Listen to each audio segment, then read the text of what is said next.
Isa siyang ordinaryong estudyante sa mataas na paaralan hanggang sa isang aksidente na nagpasigla sa kanyang katawan ng nag-iisang triple S na ranggong kakayahan sa pag-recover sa buong mundo. Ngunit ito ang nagsimula ng kanyang bangungot dahil tuwing siya ay nasasaktan, agad siyang nakaka-recover ng tuluyan sa maikling panahon at dumaranas ng matinding sakit habang nagkakaroon ng paggaling. Upang makita si Ethan na naghihirap, nagsimula ang bully sa paaralan na hikayatin ng ibang estudyante na tormentuhin siya, at dahil sa kanyang kakayahang magpagaling, hindi kailanman nag-iiwan ng ebidensya ang kanyang katawan pagkatapos ng bawat atake. Sinubukan ni Ethan na makipaglaban pabalik. Inireport niya ang pang-aapi sa mga guro ngunit bawat pagtatangka ay nauuwi sa kabiguan. Dahil isa sa mga mananakot niya ay anak ng alkalde, kahit gaano kahirap ang buhay, hindi nawawala si Ethan ng pag-asa dahil ang kanyang ina ang nag-iisang dahilan niya para magpatuloy. Ang kanyang mga simpleng salita ng pag-aalaga ay laging nagdudulot sa kanya ng kasiyahan. Ayaw niyang mag-alala ang kanyang ina, kaya nagsisinungaling siya, sinasabing maganda ang paaralan, maganda ang treto sa kanya ng lahat. Maganda iyon. Kaya kailangan mong magporsige para makapagtapos sa Ability Users Academy.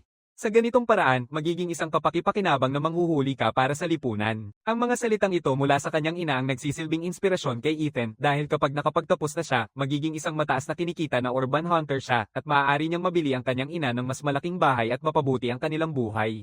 Ngunit palaging sumasalubong ang kapalaran sa mga pinaka-nagdurusa. Ngayon, ang tanging dahilan niya para mabuhay ay wasak na dahil ang kanyang ina ay nahulog sa estado ng vegetative magdamag at ang nagdulot nito ay walang iba kundi ang bully na matagal nang nananakit sa kanya. Napasok ang grupong iyon sa tindahan ng kanyang ina. Hoy, maganda, mag-isa ka lang dito. Interesado ka bang uminom kasama ako? Pasensya na, sobrang busy ako ngayon.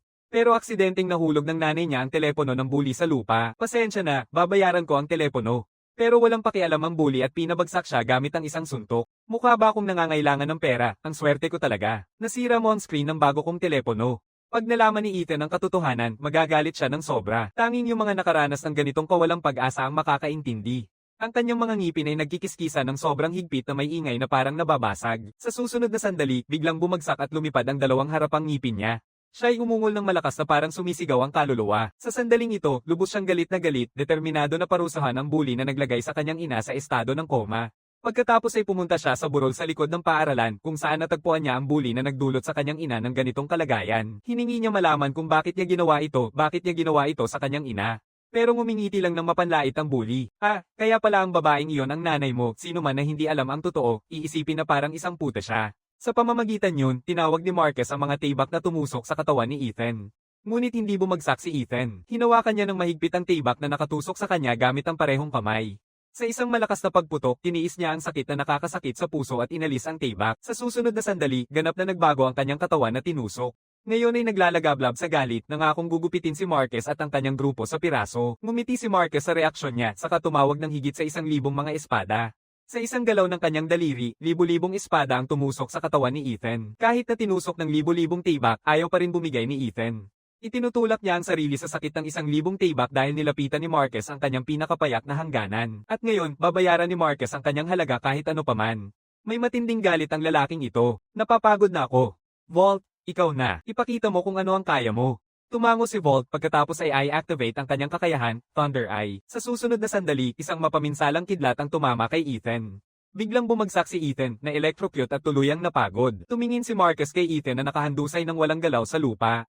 Akala niya ay tapos na ang problema, kaya siya ay magpapalayo na. Pero biglang may dalawang kamay na mahigpit na humawak sa bukong-bukong ni Marcus. Huwag kang umalis. Ngayon, magbabayad ka ng napakasamang halaga kahit ano paman. Nakakainis na peste. Akala mo may karapatan kang mag-demand, sa halip, pinukol niya ng kamao ang mukha ni Ethan. Dapat sana'y mas pinrotektahan mo ang sarili mong ina. Bakit mo ako palaging nilalapitan? Galit na galit, sinunggaban ni Ethan ng madiin ang kamao ni Marcus. Labis na nagalit si Marcus. Maghukay ka ng lupa at ilibing ang taong ito. Pagkatapos ng 3 minuto, itinapon si Ethan sa isang hukay na 5 metro ang lalim. Sinubukan muling tumayo ni Ethan, ngunit hindi siya binigyan ni Marcus ng pagkakataon. Sa isang iglap ng daliri ni Marcus, ang buong katawan ni Ethan ay niyayakap ng napakaraming brilyanteng blades. Nakikita ito, umuungol si Ethan sa sakit. Ang salot mong gago. Huwag kang aalis, papatayin kita. Kung makakalabas ka ng buhay, magagawa mo ang kahit ano. Sayang, maghihintay sa iyo ang buong buhay mo sa madilim na bilangguan na ito. Sa ganito, siya ay umalis nang hindi tumitingin pabalik.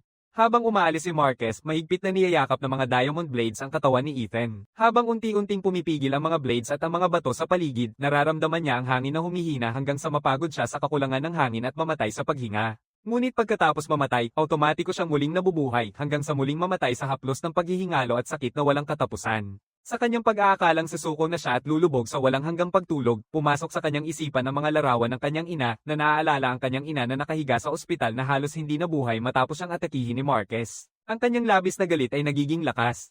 Muling binubungkal niya ang di matitinag na bato. Kahit na ang laman ay sumabog at ang mga buto ay mabasag, hindi siya tumitigil. Ngunit sa kanyang gulat, kahit ilang ulit siyang tumama, walang kahit isang bitak ang lumitaw sa pader na bato, ngunit hindi siya sumusuko. Patuloy niyang binubunggo ang bato gamit ang kanyang mga kamao. Sa kanyang walang sawang pagsisikap, nagsisimula ng magbago ang kanyang mga buto. Noong unay marupok na mga buto niya ay naging napakatibay at nagsimulang tumubo palabas, bumubuo ng panlabas na balangkas ng buto. Sa wakas, natapos na ang pagbabago ng kanyang katawan. Opisyal nang nagsisimula ang kanyang plano ng paghihiganti.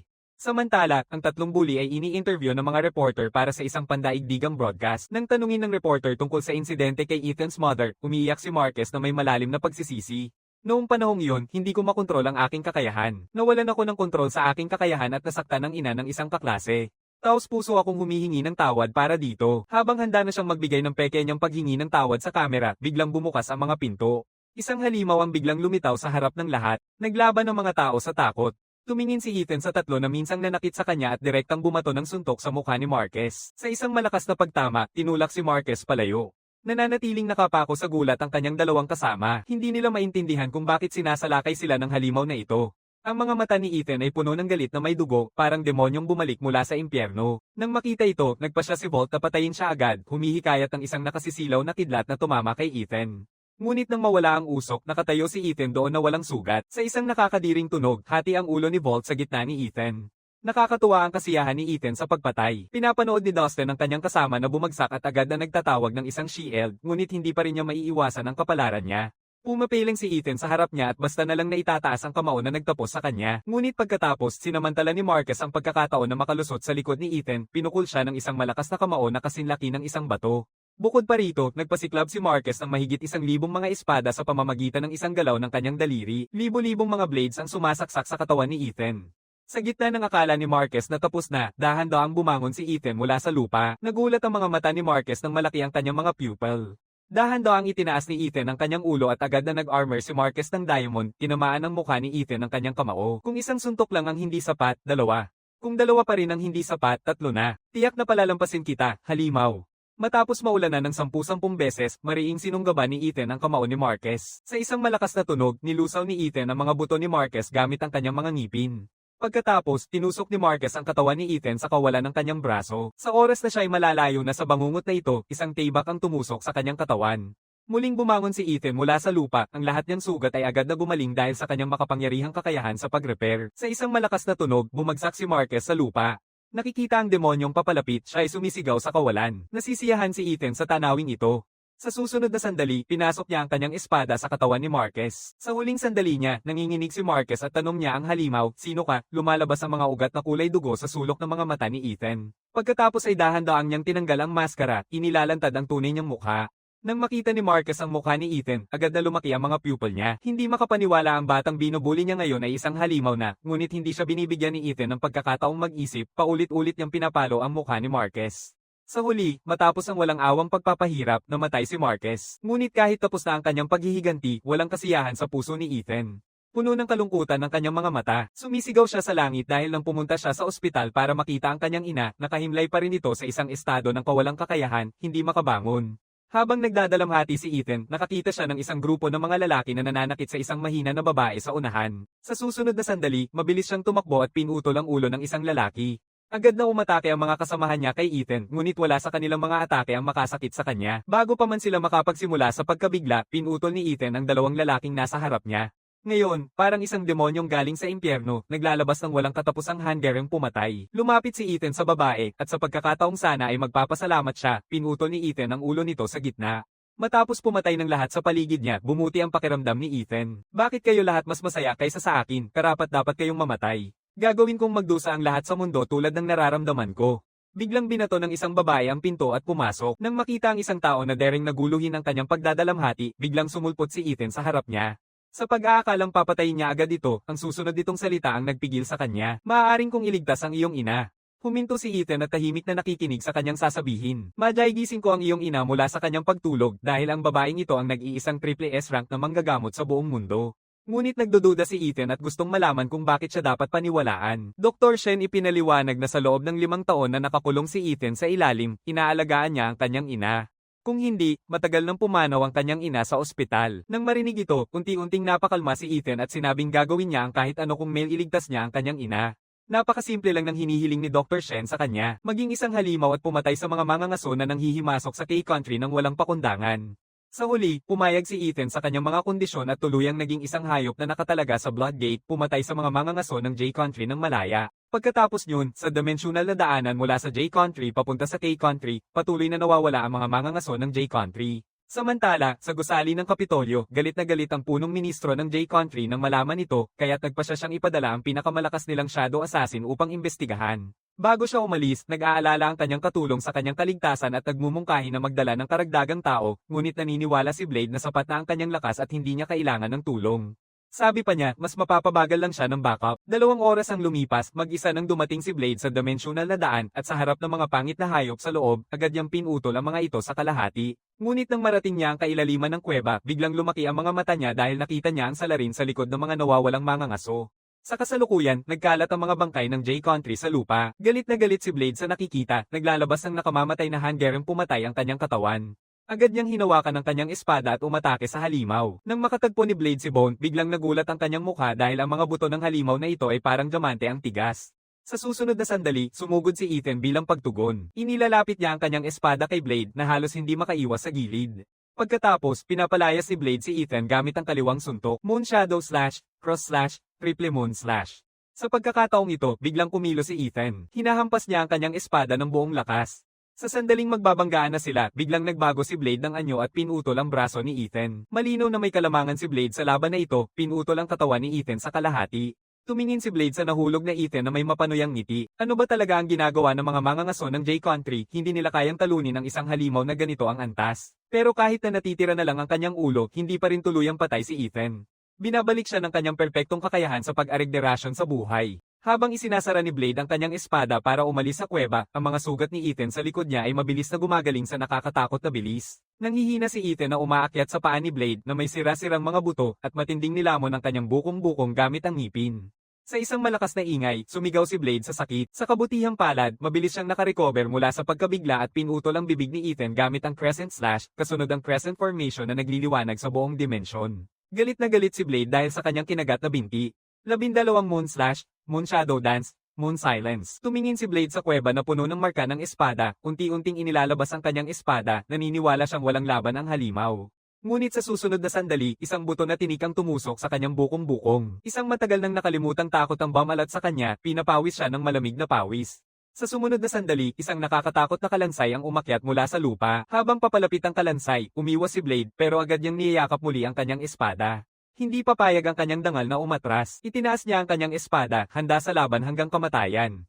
Ngunit 3 araw ang lumipas, isang ulo ang bumaba mula sa dimensional na daanan. Nananatili nang nakapako ang mga nanunood sa lugar na ito. Lumalabas si Ethan mula sa dugo na parang isang Diyos na demonyo na bumaba, ang kanyang mga mata ay puno ng aura ng kamatayan. Nagsusumigaw si punong Ministro Drago sa galit, ngunit bago pa man siya makapagsalita, hati ang ulo niya ni Ethan. Ngunit sa susunod na sandali, kamanghamanghang muling nabuo ang ulo ni punong ministro, at tinamaan niya si Ethan gamit ang kanyang malakas na kamao. Ang nakakatakot na suntok na ito ay parang pagsabog ng bulkan, nagpaubos sa katawan ni Ethan sa isang iglap, dahilan upang siya ay mawala ng malay.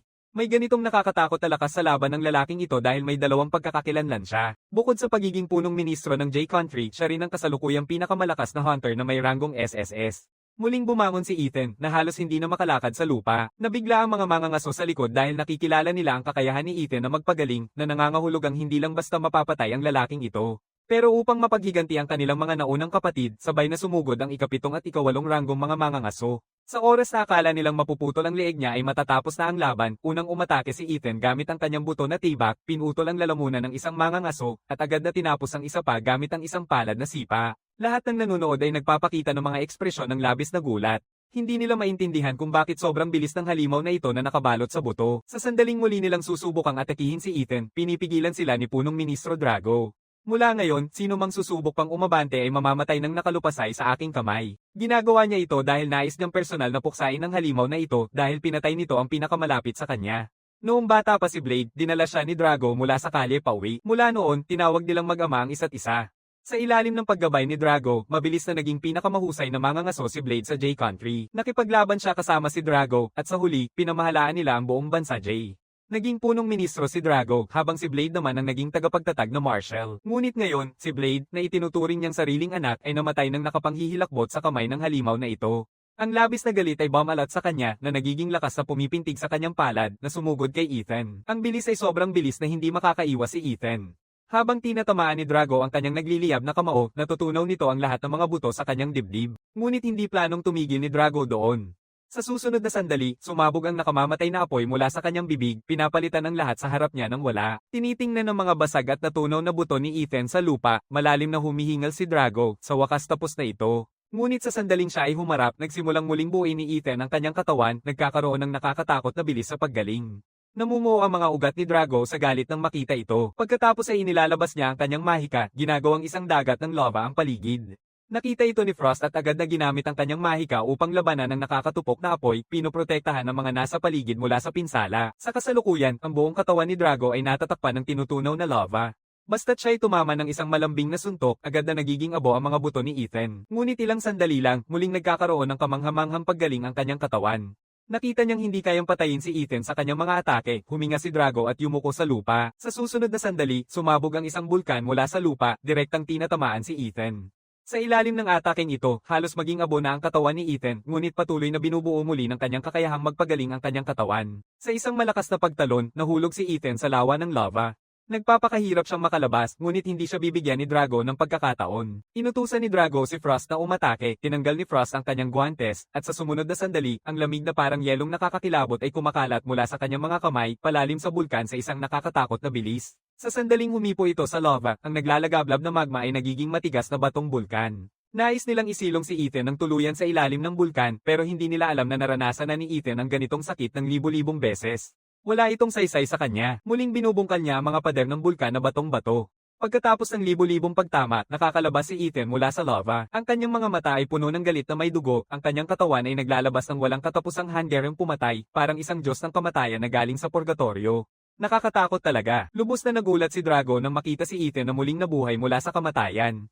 Pinagsasama niya ang lahat ng kanyang lakas manggagamot sa palad niya at muling tumalon sa lava, tinutulak si Ethan sa bilis na 100 metro kada segundo. Ngayon, galit na galit si Drago, walang tigil na pinapalo si Ethan, ngunit hindi siya mapapatay ni Ethan.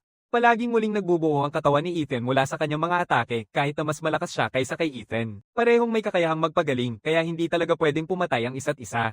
Kaya naglalaban sila mula sa ibabaw ng lava hanggang sa kailaliman. Muling pinaghihiwa-hiwalay ni Drago si Ethan, ngunit hindi niya kailanman tuluyang masisira ito. Ngunit unti-unting humihina ang kanyang katawan dahil sa walang katapusang pagod. Sa sandaling makahinga siya, muling nabubuhay si Ethan na parang multo sa ibabaw niya. Pero sa pagkakataong ito, hindi na pinili ni Ethan na ipagpatuloy ang laban kay Drago, sa halip ay lumingon siya kay Frost. Hinawakan ni Ethan ang braso ni Frost bago siya makapagsalita, at dinala siya papunta sa naglalagablab na lava. Natakot ang mga nagbabantay sa paligid at agad na bumaba upang sundan siya. Si Drago, na nakahanda nang ilabas muli ang kanyang hininga ng lava, ay napipigil sa lugar na ito. Upang maprotektahan si Frost, pilit niyang pinipigilan ang papalabas na lava, saka siya mabilis na bumaba upang kunin siya. Sinamantala ni Ethan ang pagkakataon at tinaga ang lalamunan ni Drago gamit ang kanyang buto na tibak, ngunit alam niyang hindi ito tuluyang papatay sa kanya, muling niyayakap ni Ethan ang braso ni Frost, hawak ang kanyang kamay papunta sa ulo ni Drago. Bagamat ang kanyang katawan ay bumagsak dahil sa kakayahan ni Frost, ang ulo ni Drago ay nakatigil sa isang eskulturang yelo sa sandaling ito. Matapos tawagin si Drago ng ilang ulit ng walang sagot, lahat ay nakakaalam na patay na si Drago, ngunit si Ethan, na sira-sira na, ay muling bumangon, at sa isang iglap ay pinatay ang lahat maliban kay Frost. Tinitigan ni Frost ang mga bangkay na nakakalat sa paligid, luha ng paghihinagpis ang dumadaloy sa kanyang mukha. Habang papalapit si Ethan, hakbang-hakbang, tuluyang bumigay si Frost. Inabot niya ang kanyang ulo. Ganoon lang, ang pinakamatataas na mangangaso sa bansa ay tuluyang nawala. Bilang nagwagi sa karumal-dumal na ito, walang kasiyahan si Ethan. Mananatiling malamig at walang emosyon ang kanyang mga mata. Para mailigtas ang aking ina, ano ang silbi kung maging Diyos demonyo ako at pumatay sa lahat sa mundong ito, hindi niya alam, isang mas malaking krisis ang naghihintay. Ngayon, patuloy na inilalabas ng isang babae ang kanyang kakayahan sa pasyenteng nakahiga sa kama. Ang nakahiga ay si Marquez, na pinatay ni Ethan. Habang pumasok ang kakaibang enerhiya sa kanyang katawan, muling bumukas ang mata ni Marquez. Pagkatapos magising, pumunta si Marquez sa imbakan ng mga batong mahika. Dahil nananatili ang natitirang lakas manggagamot sa kanyang katawan, nagawang buhayin siya ng babae. Hindi ganoon kaswerte ang dalawa pang kasama, kaya kailangang ilibing sila. Tinitingnan ng malalaking hiya sa harap niya, naaalala ni Marquez ang taong nagpasimula ng lahat, si Ethan. Hindi niya inakalang makakatakas mula sa kailaliman at babalik bilang isang halimaw ang lalaking dati niyang tinuring na laruan upang pumatay sa kanilang lahat. Mas lalo pang naiisip ni Marquez, mas lalo siyang nagagalit. Hindi niya kayang tanggapin ang kahihiyan na ito, kaya tinanggal niya ang kanyang Amerikana. Sa susunod na sandali, lumitaw ang mga kakaibang ron sa buong kanyang katawan. Hiningi niya sa babae na buksan siya. Biglang napaatras ang babae dahil ang nakatago kay Marquez ay isang sumpa na kakayahan. Kapag na-unseal na, ang buong mundo ay magpapakalat sa takot. Sa huli, binuksan ng babae si Marquez. Pagkatapos yun, tinawag ni Marquez ang lahat ng miyembro ng Diamond Guild sa hall. Masaya nilang nakita na buhay pa si Marquez Han, ang kanilang leader. Isang kasapi ng guild na nagngangalang Jason Han ang nagsalita muna, ano ang layunin ng pagtitipo natin dito, ngunit bago pa siya makapagsalita, pinutol ni Marquez ang kanyang lalamunan. Ang biglaang pagbailing na ito ay nag-iwan sa lahat ng nasa paligid na walang malay. Ang isang napakasarap na kakayahan na S-rank. Ibigay mo ang iyong lakas. Sa sumunod na sandali, isang tinik ang tumusok sa bungo ng iba. Nabibighani ang naguguluhang tao sa pagputok ng dugo at agad na nauunawaan na may mali, kaya't desperadong tumakbo papunta sa labasan. Ngunit tinitigan ni Marquez ng mapanirang tingin ng mga takbong tao, puno ng walang katapusang handgereng pumatay. Sa huli, sa kanyang mga pagsisikap, lahat ng kasapi ng Diamond Guild ay pinatay. Nauupo si Marquez sa bundok ng mga bangkay, sabik na sinisipsip ang kanilang enerhiya. Ngunit walang kasiyahan sa mga mata ni Marquez ngayon dahil alam niyang pinatay ni Ethan si Drago, ang SSS rank na punong ministro, at hindi magtatagal ay papatayin din niya si Ethan. Mamayang gabi, pupunta siya sa K-Country at hahatiin ang bangkay ni Ethan. Samantala, hindi alam ni Ethan ang paparating na panganib, basta na lang siyang lumabas mula sa portal. Naghihintay si Dr. Shen sa entrance ng ilang sandali. Ayon sa kanilang orihinal na kasunduan, pinipili niyang ganap na pagalingin ang ina ni Ethan bilang nag-iisang healer sa mundo na may kakayahang magpagaling. Tinitiyak niya na kaya niyang pagalingin ang ina ni Ethan sa loob lamang ng isang linggo. Matapos ang isang mahabang proseso ng paggaling, lumalakad si Shen palabas ng kwarto ng paggamot, nanginginig. Sa susunod na sandali, biglang bumagsak ang kanyang katawan sa lupa, malinaw na dahil sa labis na paggamit ng kanyang kakayahan. Hindi maintindihan ni Ethan at nagmamakaawa upang malaman kung bakit niya ginawa ito. Doktor, dahan-daang niyayakap ni Shen ang kanyang kamay dahil nais kong mabuhay ka at para sa ikabubuti ng iyong ina, protektahan ang mundong ito.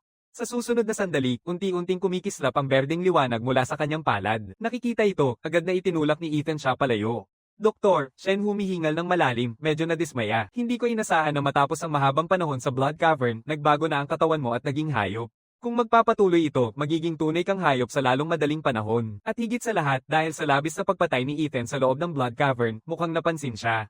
Tinatawag ng Skeleton Lord ang kanyang mga minion na lumabas mula sa Blood Gate upang hanapin si Ethan. Pagkatapos lumabas ang mga minion na ito mula sa Blood Gate, agad nilang sinimulang atakihin ang mga kalapit na syudad.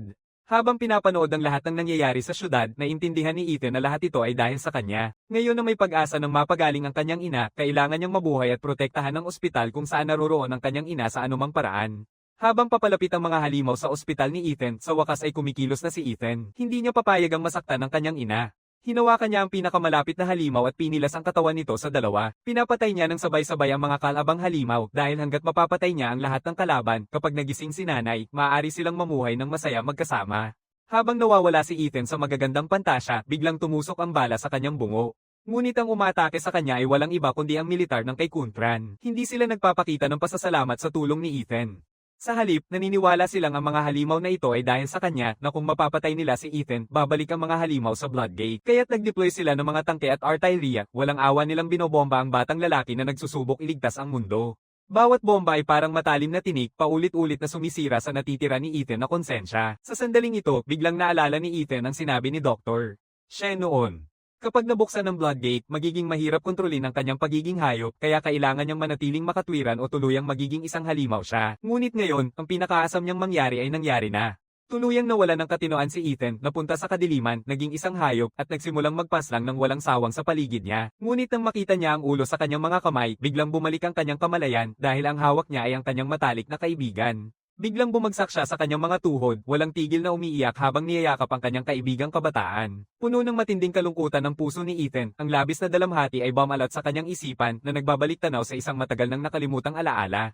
Naalala niya ang isang alaala mula nung nasa paaralan pa siya noong panahong iyon. Kahit na araw-araw siyang binubuli ni Marquez, mayroon siyang isang kaibigang kababata na tunay na nagmamalasakit sa kanya.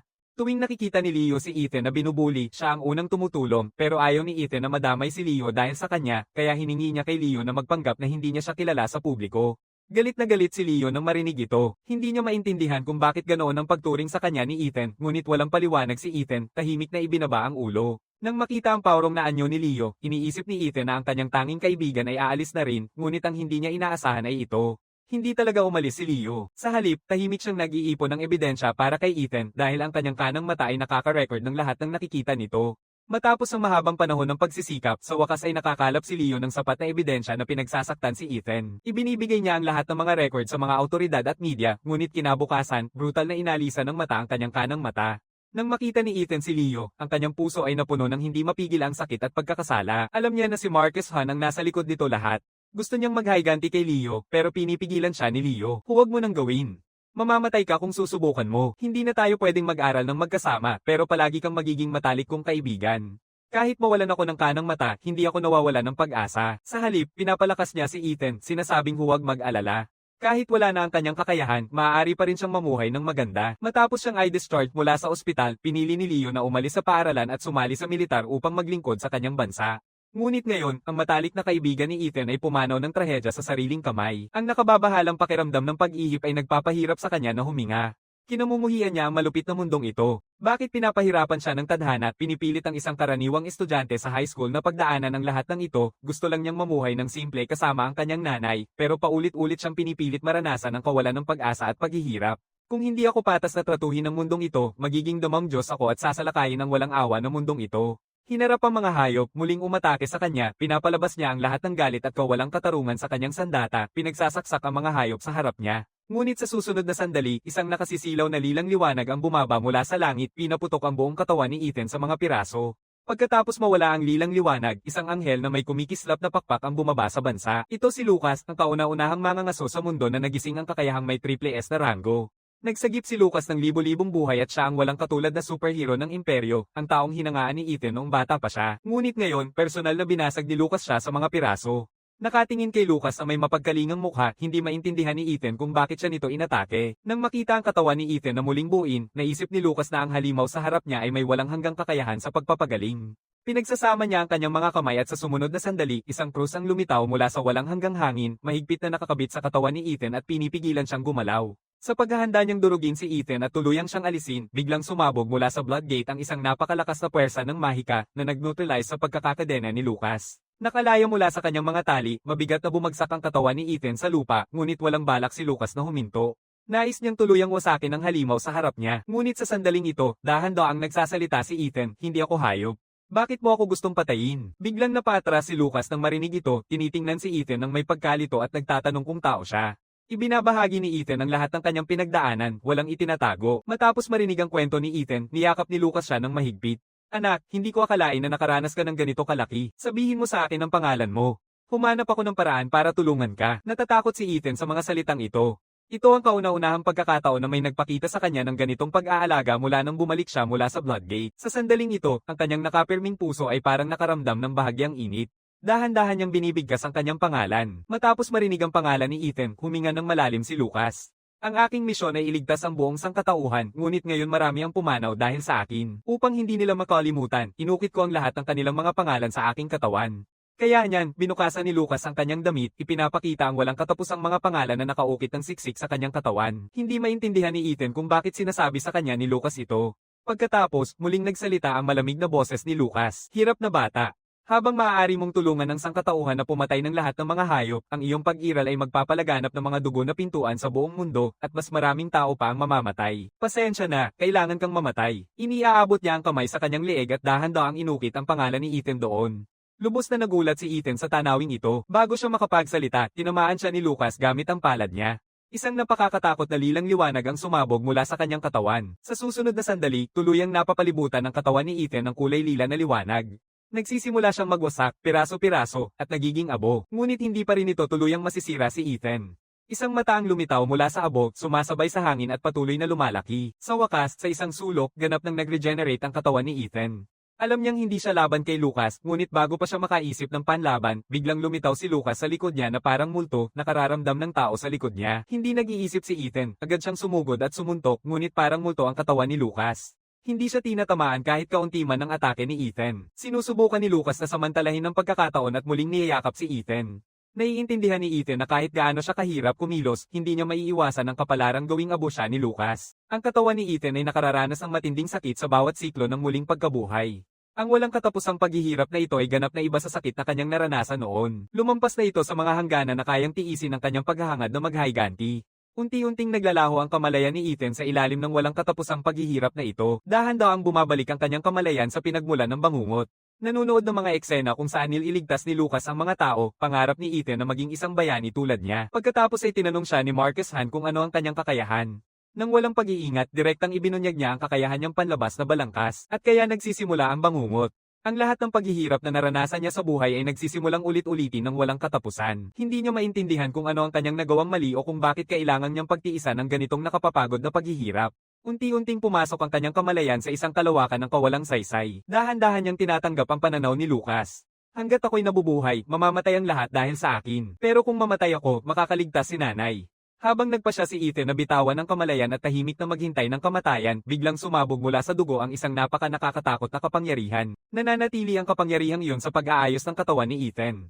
Sa ilalim ng impluwensya ng pintuan ng dugo, labis na nagkakaroon ng pangingilabot at nakakatakot na pagbabago ang mukha ni Ethan. Sa susunod na sandali, sumabog ang isang pulang liwanag mula sa kanyang mga mata. Pumalo si Ethan. Isang nakasisirang enerhiya ang sumisira sa paligid, binabalot ang buong lungsod na parang impyerno mismo. Pagkatapos mawala ang enerhiya, ilang patak ng dugo ang bumaba mula sa langit. Si Lucas ay hindi makapaniwala na tinitingnan ng sarili niyang katawan. Ang di matitinag na bayani ay ngayon ay sugatan ng husto dahil sa atake ni Ethan. Ipinapalabas ang eksenang ito sa buong mundo gamit ang drone footage. Walang makapaniwala na natalo ang kanilang Diyos. Maliit na Lucas ay nanunood ng mga eksena sa screen, puno ng pag-aalala ang mga mata niya. Kahit si Luke Iana, ang pangunahing manghuhuli sa S-Country, ay nagpapakita ng alalang ekspresyon matapos masaksihan ng nakakatakot na lakas ni Ethan. Kung magpapatuloy ang trend na ito, malalagay sa panganib ang buong S-Country.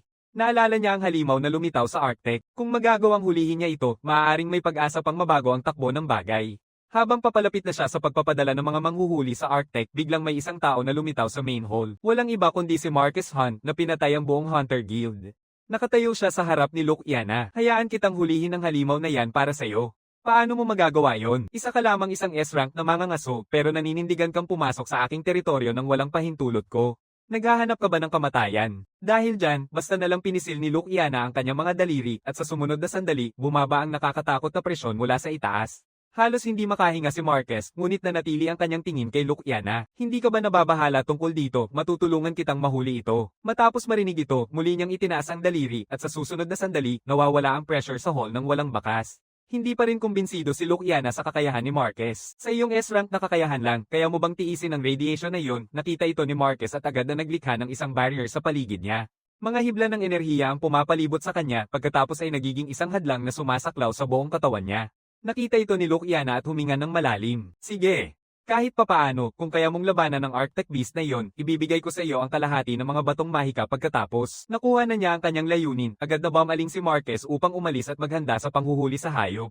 Makalipas ang 2 oras, narating ni Marquez ang pinakatimog na bahagi at nakipaglaban ng matindi sa hayop na triple S rank. Para sa kanya, kung hindi niya man lang mapatay ang nilalang na ito, tiyak na hindi niya mapapatay si Ethan. Sa harap ng isang hayop na kahit ang mga triple S rank na mangangaso ay hindi makalaban, agad siyang nakaranas ng matinding pag-atake. Gayunpaman, sa kanyang kakayahang diamond at kakayahang sumipsip ng kakayahan ng iba, unti-unting nauubos ang lakas ng hayop. Matapos ang hindi alam na tagal, bigla siyang bumagsak sa lupa, sabik na sinisipsip ang enerhiya mula sa bangkay ng hayop.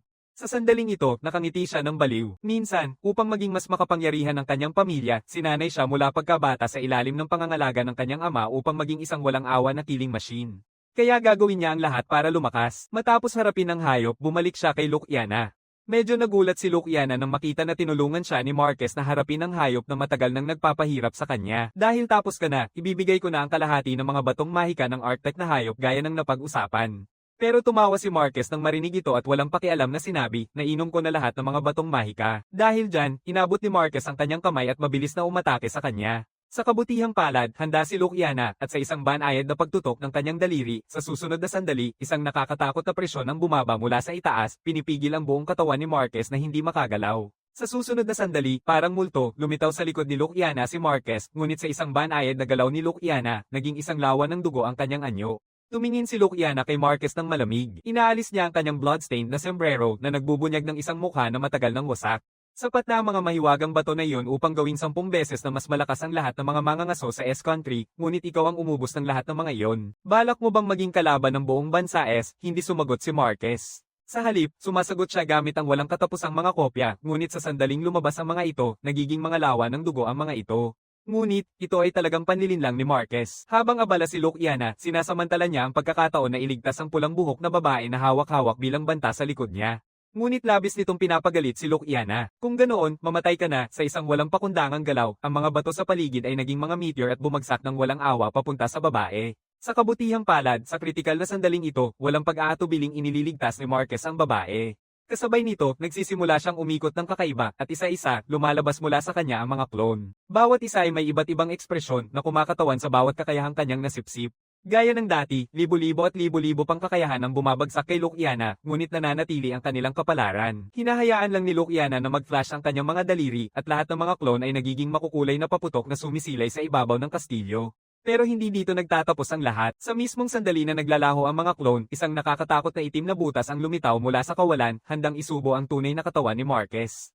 Sa sandaling ito, naaalala ni Marquez ang kanyang kabataan. Pagkatapos ng bawat pagpatay, nagtutungo siya sa playground sa parke at inihahayag ang kanyang sakit sa babae. Talagang ayaw niyang pumatay. At ito ang eksaktong alaala na nagdudulot ng kakaibang pangyayari sa katawan ni Marquez. Libo-libo niyang personalidad ang unti-unting umaalis, patong-patong na hinihigop papunta sa itim na butas. At sa pinakailalim, isang figure ang mabilis na umatake kay Luciana. Pwede ka nang mamatay ngayon. Nalula si Luciana nang makita na hindi lang nakaligtas si Marquez kundi nilalakad siya ng napakabilis. Ngunit iniisip ang kanyang dalawang mahal na anak na naghihintay sa kanya sa bahay, walang alinlangan siyang inilalabas ang lahat ng kanyang mahika. Para sa kanyang dalawang anak, pinatay niya ang kanyang sariling ama gamit ang sariling kamay, handang maging kaaway ng buong mundo para umakyat ng paisa-isa sa trono ng reyna. Ngayon, hindi pa tapos ang kanyang misyon. Kahit ano paman, hindi siya pwedeng bumagsak. Sa kasamaang palad, salungat ang realidad sa kanyang mga ideal. Sa susunod na segundo, dugo ang sumabog habang tinusok ng mga diamond blade ang kanyang katawan. Kaya, ang nag-iisang triple S na mangangaso sa S-Country ay bumagsak. Matapos mapatay si Luciana, tahimik na nilalakad ni Marquez papunta sa labasan ng hall, hindi tumitingin pabalik. Kasabay nito, lumilitaw ang mga hibla ng mahika sa kanyang katawan, ganap na nilulon ang mga kakayahan ni Luciana. Sa pamamagitan ng pagsipsip sa enerhiya ni Luciana, nalaman ni Marquez na mayroon siyang dalawang anak. Agad siyang nagtungo sa komunidad ng mga nagising sa S-Country. Sa sandaling ito, nag-aalala ang dalawang bata at nagtatanong, kailan babalik si nanay, gising din kami. Pwede rin nating ipaglaban ang ating bansa. Sinasabi ng butler na huwag mag-alala, siguradong iingatan tayo ng reyna. Ngunit sa sandaling salitang ito ay mabanggit, ang dugo ng butler ay sumabog sa buong silid. Buong lungsod ay nawasak magdamag, at sa gitna ng mga guho, tanging ang batang babae lang ang nag-iisa. Natatakot siya habang tinitingnan ng lalaking nasa harap niya habang tuloy-tuloy na pumapasok ang makukulay na hibla sa katawan ng lalaki. Hindi maintindihan ng batang babae kung ano ang nangyayari, nararamdaman lamang niya ang isang takot na kumakalat sa kanyang kaibuturan. Tumingin si Marquez sa batang babae na nawalan na ng ulirat at dahan-daang lumingon upang umalis. Sa sandaling parang aalis na ang kanyang anyo sa paningin, biglang pumasok sa kanyang isipan ng larawan ni Ethan. Sa sumunod na segundo, bigla siyang huminto at itinaas ang isang kamay. Agad na may isang matalim na putok na umalingaw sa likod niya. At sa huli, ang nag-iisang nakaligtas na batang babae ay bumagsak din. Samantala, sa kabilang bahagi ng kontinente, matapos siyang sakta ng husto ng biglaang pagbuga ni Ethan ng mahiwagang lakas, maingat niyang pinupunasan ang dugo sa sulok ng kanyang bibig.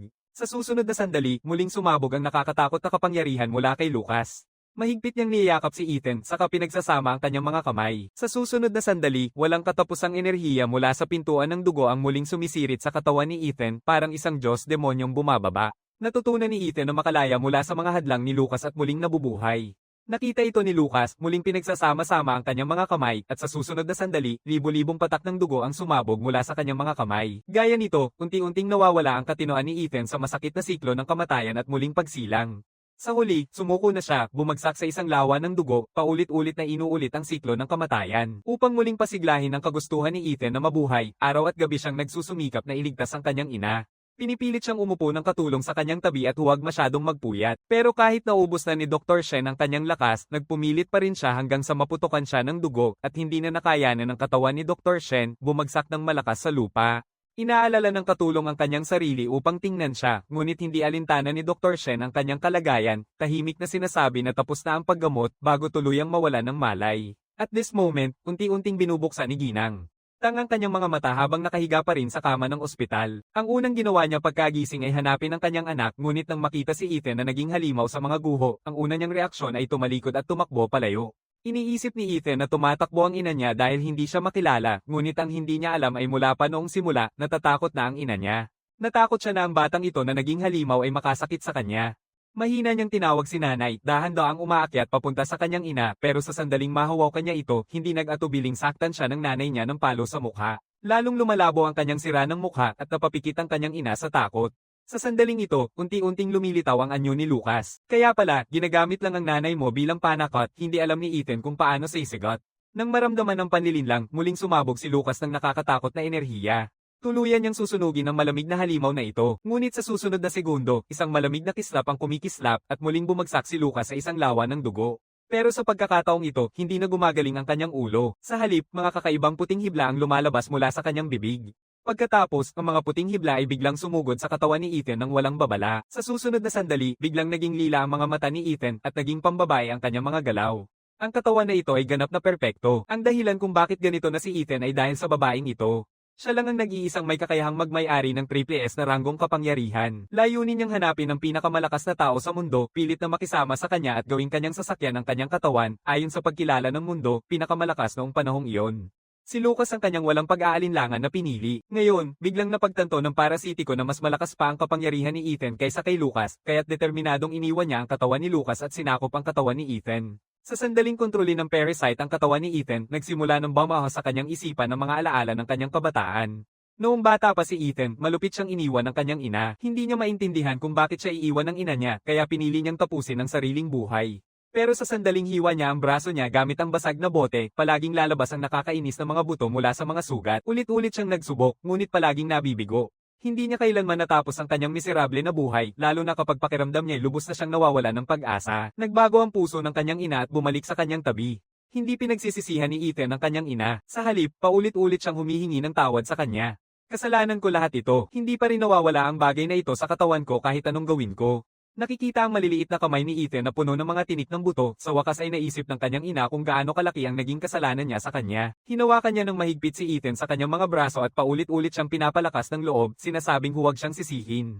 Hindi ka iniwan ni nanay. Matapos maranasan ang mga alaala ni Ethan, lalo pang nahumaling ang parasite sa katawan na ito. Sa oras na akala niya ay maaari na niyang gamitin ng malaya ang katawan, isang matinding kirot na parang nakabaon sa buto ang dumaan sa buong katawan niya. Ang sakit na dulot ng panlabas na kalansay na sumisipsip sa mga panloob na organ habang gumagaling ang katawan. Napakalupit ng sakit na ito, palagi nitong nililimitahan ang kalooban ng may-ari ng katawan. Sa sandaling ito, biglang napagtanto ng parasite ang kanyang pagiging inosente. Habang siya ay pinapahirapan hanggang sa mapag-isipang mamatay, biglang sumigaw ang isang hindi mapapasubali ang boses, lumayas ka sa katawan ko, ikaw mangkukulam. Habang bumababa ang tinig, nagsisimulang kakaiba ang pag-ikot ng katawan ni Ethan. Pagkatapos, unti-unting lumalabas mula sa kanyang katawan ang mga puting hibla. Yung mga hibla ay nagsisikap na makalayo mula sa kanyang katawan, sa huli ay muling bumabalik sa orihinal nitong anyo bilang parasite. Nananawagan ng parasite kay Ethan na huwag siyang pumatay, ngunit bago pa man siya makapagsalita, pumuputok ang dugo, kabahagi ang kanyang katawan sa dalawa. Sa sandaling ito, tuluyang naging demonyong nagmula sa impyerno si Ethan, naglalabas ng nakakatakot na aura ng kamatayan. Ngunit sa susunod na sandali, isang mas kakaibang eksena ang naganap. Biglang sumabog ang isang nakakasilaw na liwanag mula sa patay na leeg ni Lucas. Muling gumagaling ang kanyang katawan ng milagroso. At lahat ng ito ay nasa inaasahan ni Lucas. Nang unang maipakita niya ang kanyang kakayahan, nakita niya ang lahat ng mangyayari sa hinaharap. Naniniwala siyang ito ay kalooban ng Diyos, isang pagsubok mula sa Diyos. Kaya hinayaan niya ang parasitiko na sakupin ang kanyang katawan, naghihintay sa pagdating ng sandaling ito. Sa sandaling ito, napapalibutan si Lucas ng banal na liwanag. Bigla siyang lumitaw sa tabi ni Ethan. Habang naghahanda si Ethan na muling atakihin siya, biglang niyayakap ni Lucas siya ng mahigpit. Sa susunod na sandali, nagsimulang bumagsak ang mga buto sa katawan ni Ethan paunti-unti. Mula sa sandaling ito, hindi na siya ang halimaw na iyon. Ngunit sa mismong sandaling ito, libo-libong mga pintuan ng dugo ang biglang lumitaw mula sa kawalan. Ang mga halimaw mula sa impyerno ay nagsimulang walang pakundangang wasakin ang buong lungsod. At sa ibaba nila, isang dambuhalang bunganga ang umatake ng galit na galit. Sa kabutihang palad, sa sandaling iyon, isang nakakatakot na makapangyarihang Diyos ang biglang bumaba mula sa langit, pinaghihiwa-hiwalay ang dambuhala, at ilalim ng banal na liwanag na iyon, muling nagbabalik si Ethan sa pagiging inosenteng batang lalaki. Pagkatapos, maingat na inilalapag ni Lucas si Ethan. Matapos matiyak na walang masyadong nasaktan si Ethan, nagbago siya muli, naging kanyang gintong banal na anyo, at nakipaglaban ng matindi sa mga halimaw na sumisira sa mundo. Habang bumababa ang mga sinag ng banal na liwanag mula sa langit, muling bumabalik sa kapayapaan ang buong mundo. Muling lumilitaw si Lucas sa ibabaw ni Ethan. Nakatingin sa binatang ito na nagdurusa, isang gintong luha ang hindi sinasadyang bumagsak. Batang lalaki, napakalaki ng paineng naghihintay sa'yo. Sa hinaharap, magtitiis ka pa ng mas malaking paghihirap at paakit kaysa ngayon. Bagamat ito'y nakakatakot at malupit, huwag mong kalimutan ang iyong pananampalataya. Sa sandaling ito, natatapos ni Lucas ang kanyang misyon. Unti-unting naglalaho ang kanyang katawan kasama ang mga halimaw papunta sa langit at lupa, ngunit ang kanyang kalooban ay mapapasa sa mga susunod na henerasyon. Sa sandaling ito, pinapanood ni maliit na Lucas ang unti-unting pag-alis ng kanyang ama at biglang lumitaw ang isang pares ng puting pakpak sa kanyang likod. Samantala, nakaluhod si Ethan sa lupa habang hindi mapigilan ang pag-iyak. Ngunit hindi siya naapektuhan ng sakripisyo ni Lucas. Anak at na kinabukasan. Huwag mawalan ng pananampalataya, lahat ng iyan ay kalokohan lang. Ngayon na nakuha ko na ang aking katawan, hindi ba lahat ng problema ay nalulutas na, at doon siya umuungol sa langit. Ngayon ay masaya na akong mamumuhay kasama si nanay. Pero sa sandaling lumabas ang salitang iyon sa kanyang bibig, biglang bumaba mula sa langit ang isang pigira at pinapakain ng katawan ni Ethan ng buhawi. Nang biglang sumabog ang napakalakas na kapangyarihan ng mahika mula sa ilalim ng kanyang paa, muling nagbalik sa anyo ng tao ang wasak-wasak na katawan ni Ethan. Hindi maintindihan ang nangyayari, basta na lang siyang tinadyakan pababa mula sa bubungan. Kahit na bumagsak mula sa ganoong taas, mabilis pa rin gumagaling ang katawan ni Ethan na kitang-kita. Sa walang oras, bumabalik ito sa orihinal nitong kalagayan. Nakahandusay siyang walang lakas sa lupa, patuloy na tumatawag ng nanay. Sa ngayon, ang nais niya lang ay mamuhay ng tahimik kasama ang kanyang ina. Ngunit ang naghihintay sa kanya ay ang walang awa at brutal na galit ni Crimson. Pero kahit ilang ulit pa, hindi pa rin niya tuluyang mapapatay si Ethan. Sa sandaling ito, nakaramdam si Crimson ng pagkasuya. Matanda ka na, pero palagi ka pa rin tumatawag sa nanay mo. Ang hina. Nang marinig ito, pinaliko ni Ethan ang kanyang baluktot na mukha at nagtanong kay Crimson ng naguguluhan, wala kang ina, o patay na ba ang ina mo? Lubos na itong nagagalit kay Crimson. Muling siyang sumipa, pinapaatras ang buong katawan ni Ethan papunta sa dugo na pintuan. Sa sandaling pumasok si Ethan sa dugo na tarangkahan, unti-unting naglalaho ang kanyang kamalayan. Bumabalik ang kanyang isipan sa kanyang pagkabata. Tinitingnan niya ang mga pamilyar na tanawin sa paligid, nagtatanong kung tunay nga bang nakabalik siya sa kanyang pagkabata. Sa sandaling ito, nakikita niya ang abala niyang ina, isang eksenang kanyang pinantasya ng paulit-ulit. Basta't makasama niya ng mapayapa ang nanay niya, sulit na lahat iyon. Masaya siyang nilalakad siya papunta sa kanya, ngunit nang humarap ang kanyang ina, ipinakita niya ang isang napakagrobeng mukha. Sa ilalim ng walang hanggang takot, unti-unting nagigising ang kamalayan ni Ethan. Sa sandaling ito, nasa loob siya ng dugo na pintuan habang walang tigil na pumapasok ang napakaraming enerhiya sa kanyang katawan. Ngunit napakalupit ng enerhiyang ito, pakiramdam ni Ethan na parang walang katapos-tapusing mga langgam ang naninira sa buong katawan niya. Tinitiis niya ang hindi mailarawan at nakakasakit na sakit sa bawat sandali. Sa sandaling ito, biglang naalala ni Ethan ang usapan nila ng kanyang ina. Kapag nahihirapan ka, ngumiti ka lang at magiging maayos din ang lahat. Sa sandaling ito, nagtutulak si Ethan ng kanyang mga ngipin, hinahayaan ng sakit na lumunin ang kanyang katawan, habang siya ay nagsisimulang tumawa ng baliw, nakikiusap sa walang katapusang hysteria. Unti-unting bumabalot ang kanyang kamalayan ng hayop at ang dati niyang nilinis na katawan ay muling napapalibutan ng mga buto. At habang lalo pang nakakatakot ang kanyang tawa, unti-unting lumalabas sa labas ng dugo ang isang demonyong parang Diyos. Biglang nanlaki ang mata ni Crimson nang makita ang kakaibang eksenang ito, ngunit bago pa siya makapag-react, pinatapak siya ni Ethan sa ilalim ng paa niya. Sa sandaling ito, patuloy na umaalingaw si Ethan ng nakakatakot na tawa na kekekey. Tinitingnan niya si Crimson sa kakaibang posisyon. Gusto ko lang makita ang nanay ko. Bakit hinahayaan mong huminto ako? Sa pagkakataong iyon, binubuksan niya ang bibig niya para kagatin si Crimson. Sa kritikal na sandaling ito, biglaang lumitaw ang mga kakaibang armas mula sa walang hanggang hangin, pinoprotektahan si Crimson sa loob nito. At sa isang talon, ang matalim na lamig ay mabilis na humahampas sa katawan ni Ethan. Pati ang gusali sa unahan ay hindi nakaligtas, hinahati-hati rin ito sa mga piraso. Huminga ng malalim si Crimson. Sa wakas natapos na, walang sino man ang maaaring makaligtas sa pagsabog na iyon. Pero sa susunod na sandali, muling lumitaw si Ethan na walang sugat sa likod niya. Nang makita ito, agad na pumikit si Crimson at sumipa, napapahina si Ethan. Ngunit mabilis na nakawala si Ethan at muling nakipaglaban kay Crimson. Ganito na lang, isang matinding labanan ang sumiklab sa pagitan nila. Sobrang curious si Crimson. Bata pa lang ang lalaking nasa harap niya ay halatang tao, kaya bakit palagi siyang naglalabas ng aura ng isang hayop? Bukod pa rito, ang mga hayop ay hindi nakikipaglaban para protektahan ang tao. Sa ganitong paraan, itinuro ni Crimson ang bumagsak na gusali sa kanilang likuran. May espesyal ba doon? Nang marinig ito, ipinakita ni Ethan ang isang kakaibang nakakatawang ngiti. Nandoon ang nanay ko. Kahit na iniwan niya ako at tumakbo, mahal ko pa rin siya. Tumatango si Crimson nang marinig ito, kaya dapat kitang talunin dahil ang sirain ng pinakamahalaga sa iba ay palagi kong paboritong gawin. Pagkatapos yun, muling pinukol niya si Ethan ng kanyang mga armas. Habang tumitindi ang kanilang laban, ang sandata ni Crimson ay umaalingaw ng kakaibang sigaw ng pagtulong. Sa kasamaang palad, halos hindi pa ito lumalabas bago hiwa ni Ethan ito sa dalawa. Pagkatapos ay muling umatake si Ethan kay Crimson. Matapos ang daan-daang palitan, sunod-sunod na nasira ang mga armas ni Crimson. Habang unti-unting nauubos ang kanyang mga armas, talagang napapahamak si Crimson. Sa gitna ng pag-iisip kung paano haharapin ang halimaw sa harap niya, biglang lumitaw ang isang nakatungong matandang lalaki. Humihingi siya ng paumanhin kay Crimson.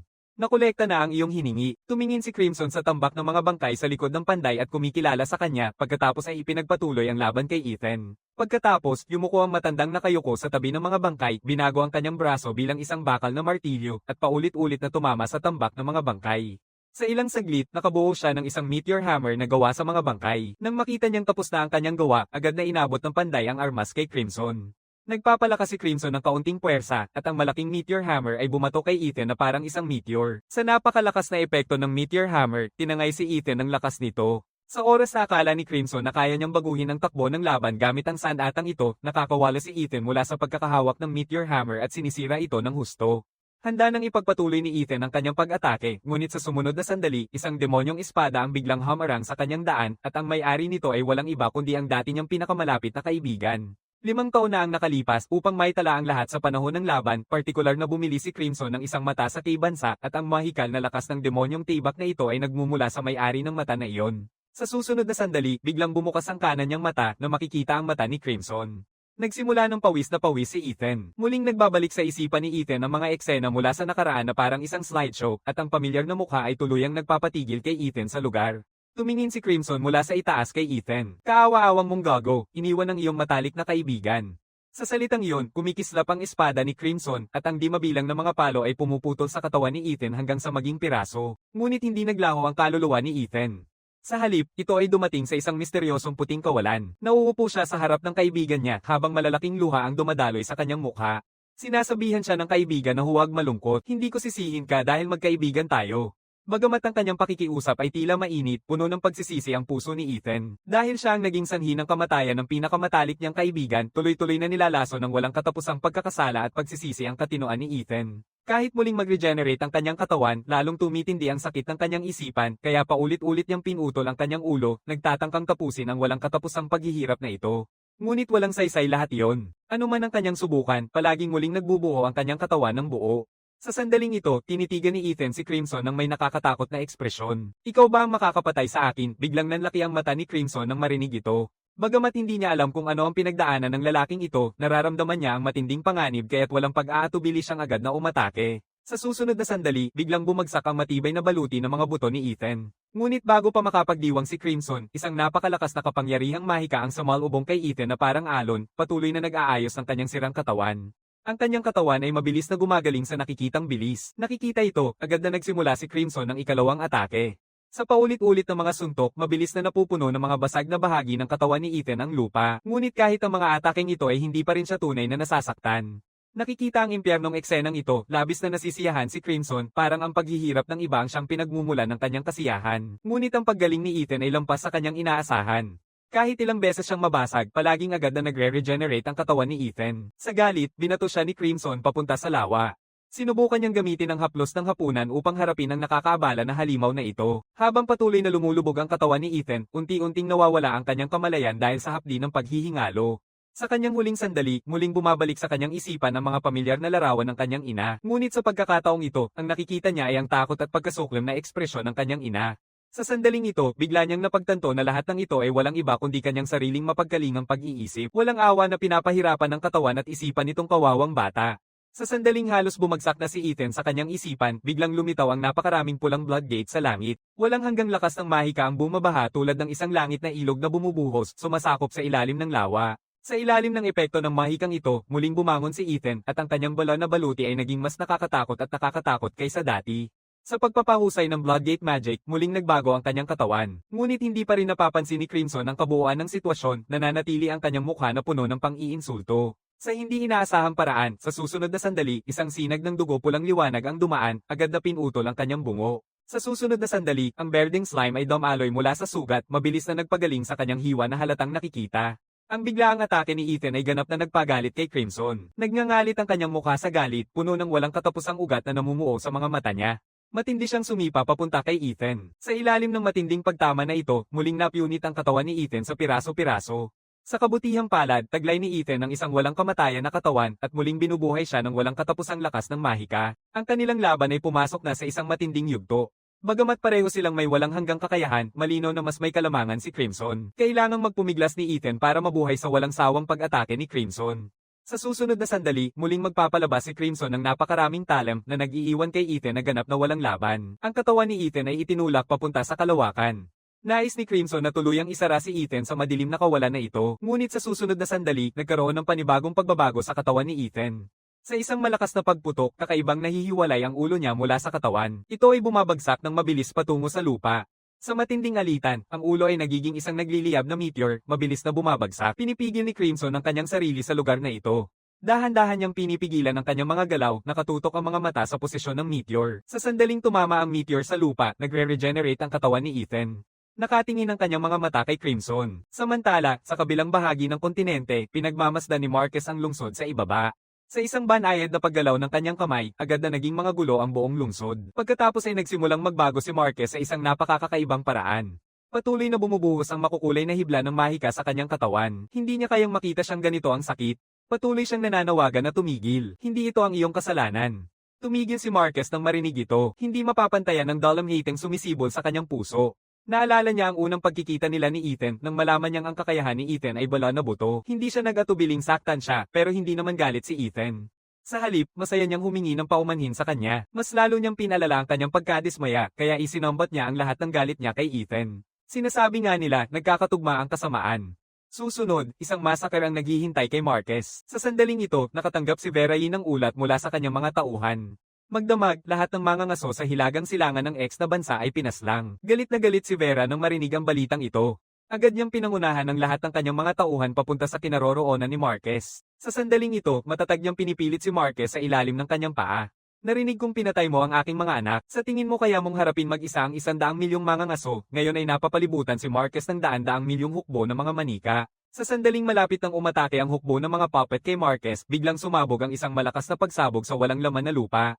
Sinamantala ni Marquez ang pagkakataon upang mahuli si Jade at makalayo. Kahit ano paman, kailangan niyang mailigtas siya ng ligtas dito. Ngunit walang balak ang hukbo ng mga puppet na pakawalan siya at walang tigil na hinahabol siya. Habang tumatakas siya, napapansin niyang ang ilang puppet sa likod niya ay parang mga kaibigan niya.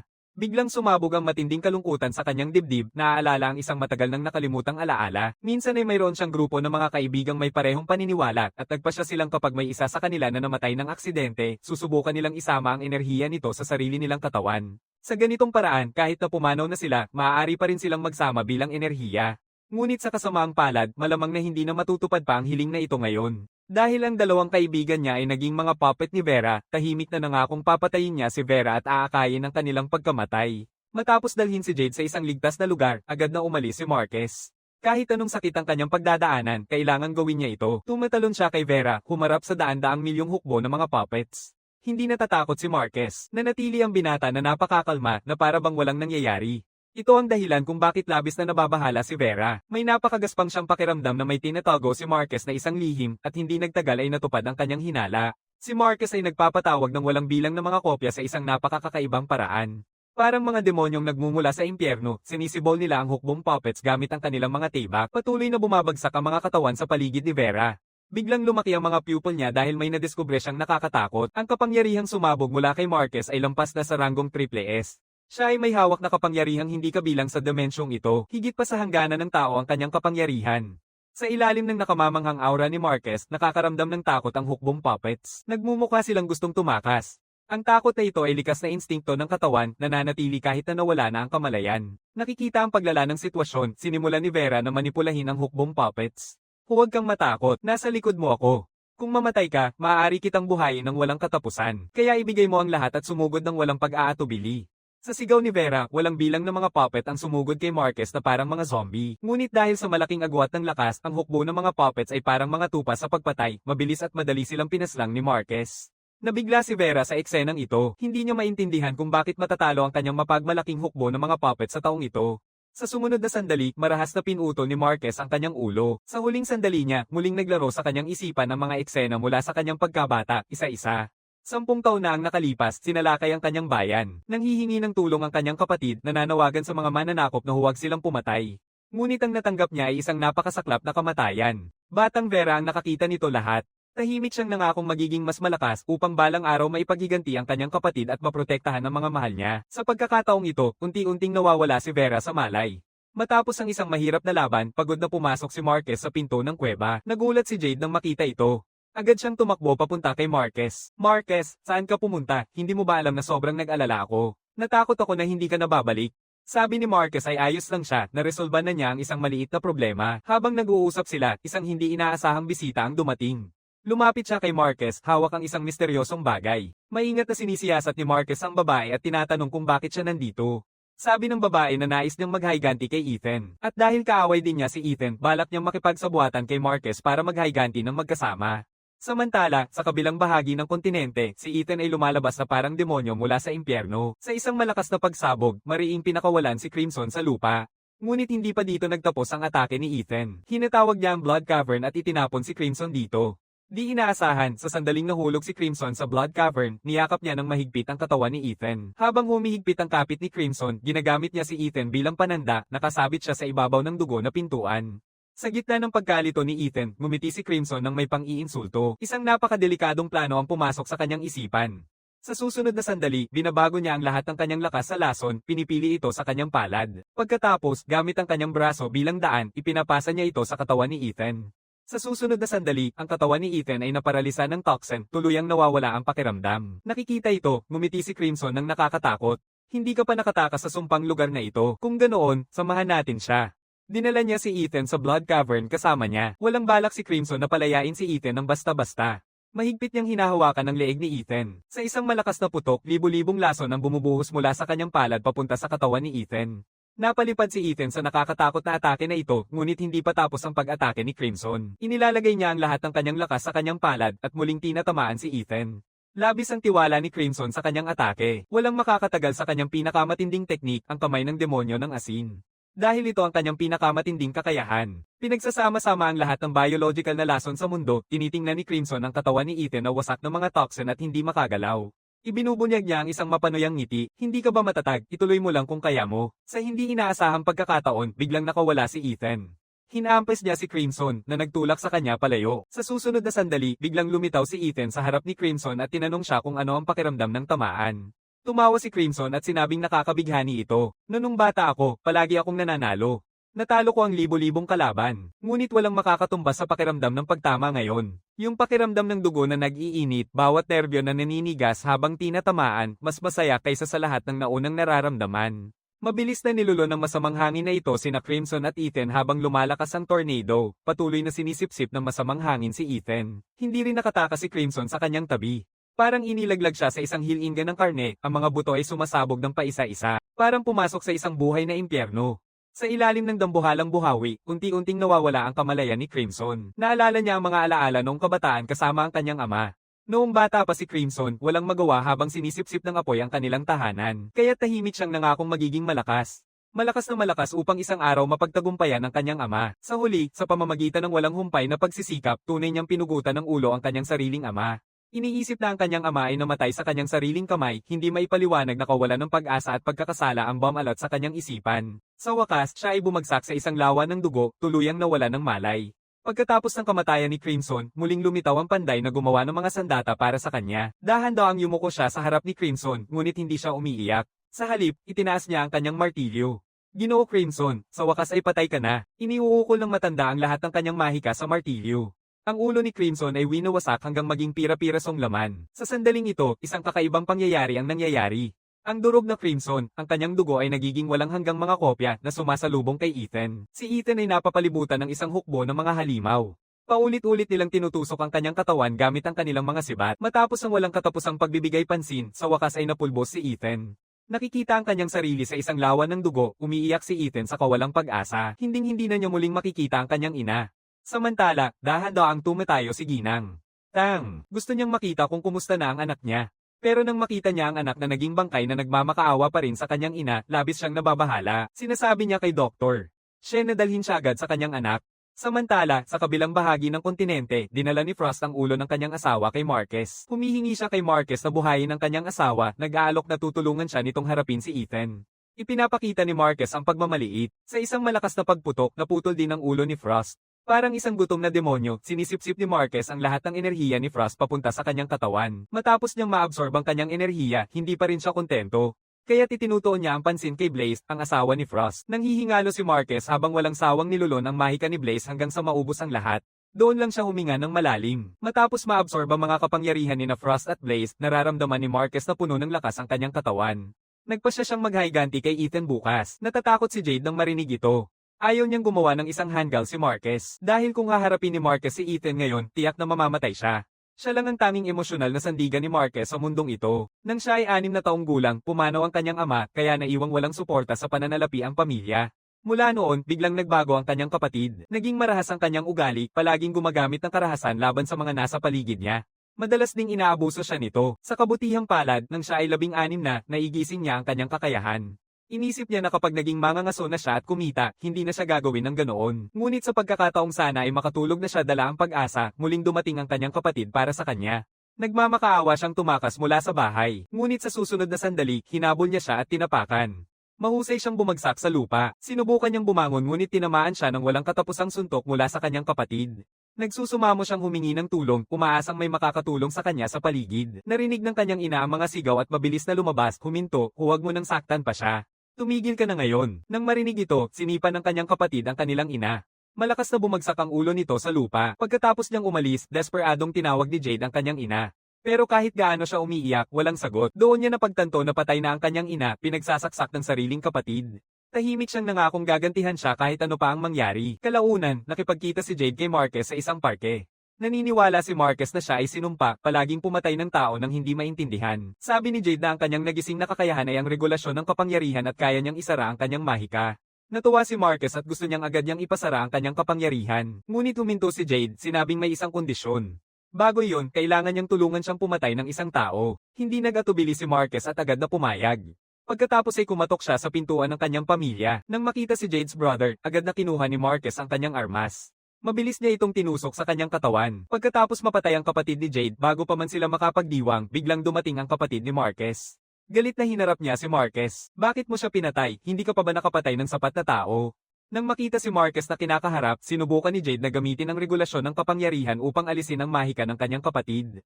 Ngunit niyayakap siya ng kamay ni Marquez, brother. Bagamat hindi niya maintindihan kung bakit siya nito inatake, nagmura siya sa kanya. Hindi inaasahan, nawala ang kanyang balanse at bumagsak sa lupa. Hinawakan ni Jade ang pagkakataon upang ilagay ang kamay sa kanyang likod at tinatakan ang mahika ng kapatid ni Marquez. Nang makita ang kanyang kapatid na laging nananakot sa kanya, biglang nawala ang kanyang mahika, agad ginamit ni Marquez ang kanyang kakayahang diamond upang tusukin ang kanyang katawan. Ngayon, pareho ng patay sina Jade's brother at Marquez, brother. Nang inig na tanong ni Jade kay Marquez, ano na ang gagawin natin ngayon, sinabi ni Marquez na huwag siyang mag-alala dahil iingatan niya siya magpakailan pa man. Matapos ang karanasang ito, palaging itinuturing ni Jade si Marquez bilang pinakamahalagang tao sa kanyang buhay, kaya hindi niya magawang panoorin siyang mapahamak laban kay Ethan. Nais niyang ipasara ang mahika ni Marquez upang mapigilan siyang gumawa ng isang handgal na bagay. Ngunit sa sumunod na sandali, mahigpit na niyakap ni Marquez ang kanyang kamay. Witch, anong ginagawa mo? Sa susunod na sandali, binasag ni Marquez ang kanyang katawan sa mga piraso. Hindi mapigilan ni Marquez ang kanyang pag-iyak sa labi ni Jade. Ang di maipaliwanag na kawalan ng pag-asa at pagkakasala ay bumaha sa kanyang isipan. Hindi talaga niya gustong pumatay sa kanya. Ang ginawa niya ay isang instinktibong reaksyon lang dahil sa sobrang dami ng kanyang pinatay. Biglang bumagsak si Marquez sa kanyang mga tuhod, luha ng paghihirap ang damaloy sa kanyang mukha. Nang desperado niyang ibato ang ulo niya sa lupa, sinusubukang mapawi ang kanyang guilt sa pamamagitan ng sakit. Sa ilang saglit, sumabog siya ng isang malaking hukay sa lupa. Matapos ang halos 2 oras, sa wakas ay nakapagpahinga na siya dahil hindi pa panahon ng pagdadalamhati. May mas mahalaga siyang gagawin, ang patayin si Ethan. Sa susunod na sandali, walang katapusang mga klon ang lalabas mula sa kanyang katawan. Patuloy nilang umiikot sa ibabaw ng lupa. Di naglaon, ang mga klona ay nagiging mahikal na hibla. Pagkatapos, pinagsasama-sama ni Marquez ang mga hibla at hinuhubog ito bilang isang dugo na pintuan. Tinitingnan ng dugo na pintuan sa harap niya, biglang pumasok sa kanyang isipan ng isang matapang na ideya. Bibigyan niya si Ethan ng isang nakakagulat na sorpresa. Samantala, ang katawan ni Ethan ay pinagsasama-sama hanggang maging basag na pulp. Isang misteryosong matandang lalaki ang may hawak na chainsaw na gumagawa ng ingay na buzzing sa hangin. Sa sandaling malapit ng maabot ng chainsaw ang mga mata ni Ethan, dumating si Dr. Shen kasama si Mrs. Tang. Agad na nakilala ni Mrs. Tang ang kanyang anak sa gitna ng karamihan. Nang makita ang kanyang ina na lumapit sa kanya, napuno si Ethan ng emosyon. Sa susunod na sandali, isang nakakatakot na instinct sa pagtakas ang sumabog mula sa kanyang loob. Bumubuo muli ang katawan ni Ethan at muling naging halimaw. Tumingin si Mrs. Tang sa halimaw na nasa harap niya, naalala niya ang pagkabata ni Ethan. Bagamat naging halimaw na ang kanyang anak pa rin niya siya. Sa paghahanda niyang muling makasama si Ethan, biglang tumama ang isang bato kay Mrs. Tang. Dahan-dahan siyang tumayo mula sa lupa, ngunit naging matigas ang kanyang mga galaw, parang isang zombie. Malapit na siyang lumapit kay Ethan. Lumuha ang luha sa kanyang mukha, anak ko, kahit ano pa ang maging ikaw, palagi kitang mamahalin. Sa sinabi niya yun, binunot niya ang balat sa mukha niya, inilalantad ang tunay niyang pagkakakilanlan. Tumingin si Marcus kay Ethan nang may pangungutya. Nagulat ka ba? Nabigla ka, nakatingin si Ethan sa bangkay ng ina niya sa kanyang mga paanan, nakatigil sa lugar. Sa sandaling iyon ng pagkabigla, pinutol ni Marcus ang ulo niya. Tumingin si Marcus sa nahulog na ulo ni Ethan na may mapanuyang ngiti. Malapit na akong maisara ang lahat ng mga pintuan ng dugo sa mundo, at si Ethan dito ang huling pintuan ng dugo. Sa susunod na sandali, libu-libong hibla ng mahika ang sumabog mula sa katawan ni Marcus. Binubuksan niya muli ang dugo na pintuan at itinatapon si Ethan dito. Gaya ng dati, muling itinapon si Ethan sa dugo na pintuan. Sa muling paglapit ng mga demonyong hayop na sumusugod sa kanya, hindi nag-aatubili si Ethan, pinapatay sila na parang hinihiwa ang gulay. Habang nagsasagawa ng pagpatay, unti-unting naglalaho ang kamalayan ni Ethan. Nagsimula niyang makita ang mga demonyong hayop bilang si Marcus. Nabigla siya sa itsura at nadulas siya. Bumagsak siya ng matindi sa lupa, ngunit naalala ang mapagmataas na mukha ni Marcus matapos niyang patayin ang kanyang ina, puno si Ethan ng galit. Tahimik siyang nangangakong balang araw makakatakas siya sa dugo na pintuan at huhugutan ng ulo ni Marcus para itulak na parang bola. Samantala, si Marcus ay nakaupo sa isang parke, tahimik na umiiyak. Dahil pinatay niya ang babaeng pinakamamahal niya, habang nagdadalamhati siya, biglang nakatagpo si Dr. Shen sa kanya. Maingat na hinahaplos ni Dr. Shen ang pisngi ni Marcus. Huminga siya ng malalim. 6 na taon na ang nakalipas, pinatay mo ang ina ni Ethan, dahilan upang siya ay magka-mental breakdown, at isinugod pa siya sa Bloodgate. Hindi ka ba natatakot sa kanyang paghihiganti? Galit na galit si Marcus nang marinig ito. Hinawakan niya ng mahigpit ang leeg ni Dr. Shen. Akala mo ba natatakot ako sa kanya? Ang tanga. Hindi na ako makapaghintay na muling makita siya at durugin siya. Doktor, ngumiti si Shen, at may itinatagong sasabihin sa iyo. Ang Bloodgate ay konektado pala sa impyerno. Kahit na itinapon mo si Ethan sa Bloodgate, hindi maiiwasan na hanapin siya ng administrador ng impyerno na nagbabantay dito. Pagkatapos, maaari siyang makakuha ng bagong kapangyarihan mula sa Bloodgate at maging isang Diyos-demonyo na kinatatakutan ng lahat. Sa madaling salita, kung walang hindi inaasahang mangyayari, muli kayong magkikita nyo agad. Sinasabihan ni Marcus siyang tumahimik, hindi siya naniniwala sa walang kwentang sinasabi ni Dr. Shen. Malalim na huminga si Dr. Shen. Maghintay ka na lang. Malalaman mo rin sa huli. Dahil doon, nagsusuot siya ng tsinelas at naghahanda ng umalis. Ngunit biglang bumaba si Marcus at niyakap ang kanyang palso. Mas mabuting ipaliwanag mong malinaw. Ano talaga ang ibig mong sabihin? Doktor, tinitigan siya ni Shen ng diretso. Since gusto mong malaman, sasabihin ko na lang ng hindi masaya. Bawat mundo ay may isang tagapangasiwa ng impyerno na karaniwang tinatawag na Pharaoh kapag naging mga Bloodgate ang lahat ng dimensional na pinto. Ang Pharaoh ang mamumuno sa hukbo ng mga demonyong hayop upang wasakin ang mundo. Bagamat sinira na ng Pharaoh ang mga mundo ng daan-daang libong beses sa loob ng bilyong taon, ito ang kauna-unahang pagkakataon na napasara ang lahat ng Bloodgates.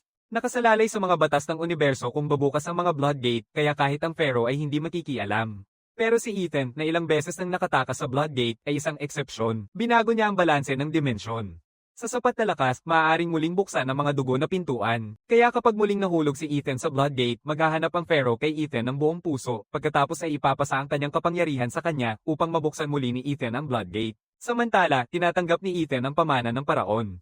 Sa panahon ng pamana, nananaginip siya ng matagal. Sa panaginip, hiniwa ang kanyang ina at siya ay nakakulong sa Bloodgate, hindi magawang maghiganti para sa kanya. Kung nais niyang makalabas dito, kailangan niyang makuha ang kapangyarihan ng Pharaoh. Ngunit kahit gawin iyon, muling magbubukas ang dugo na pintuan at sisirain ang mundo.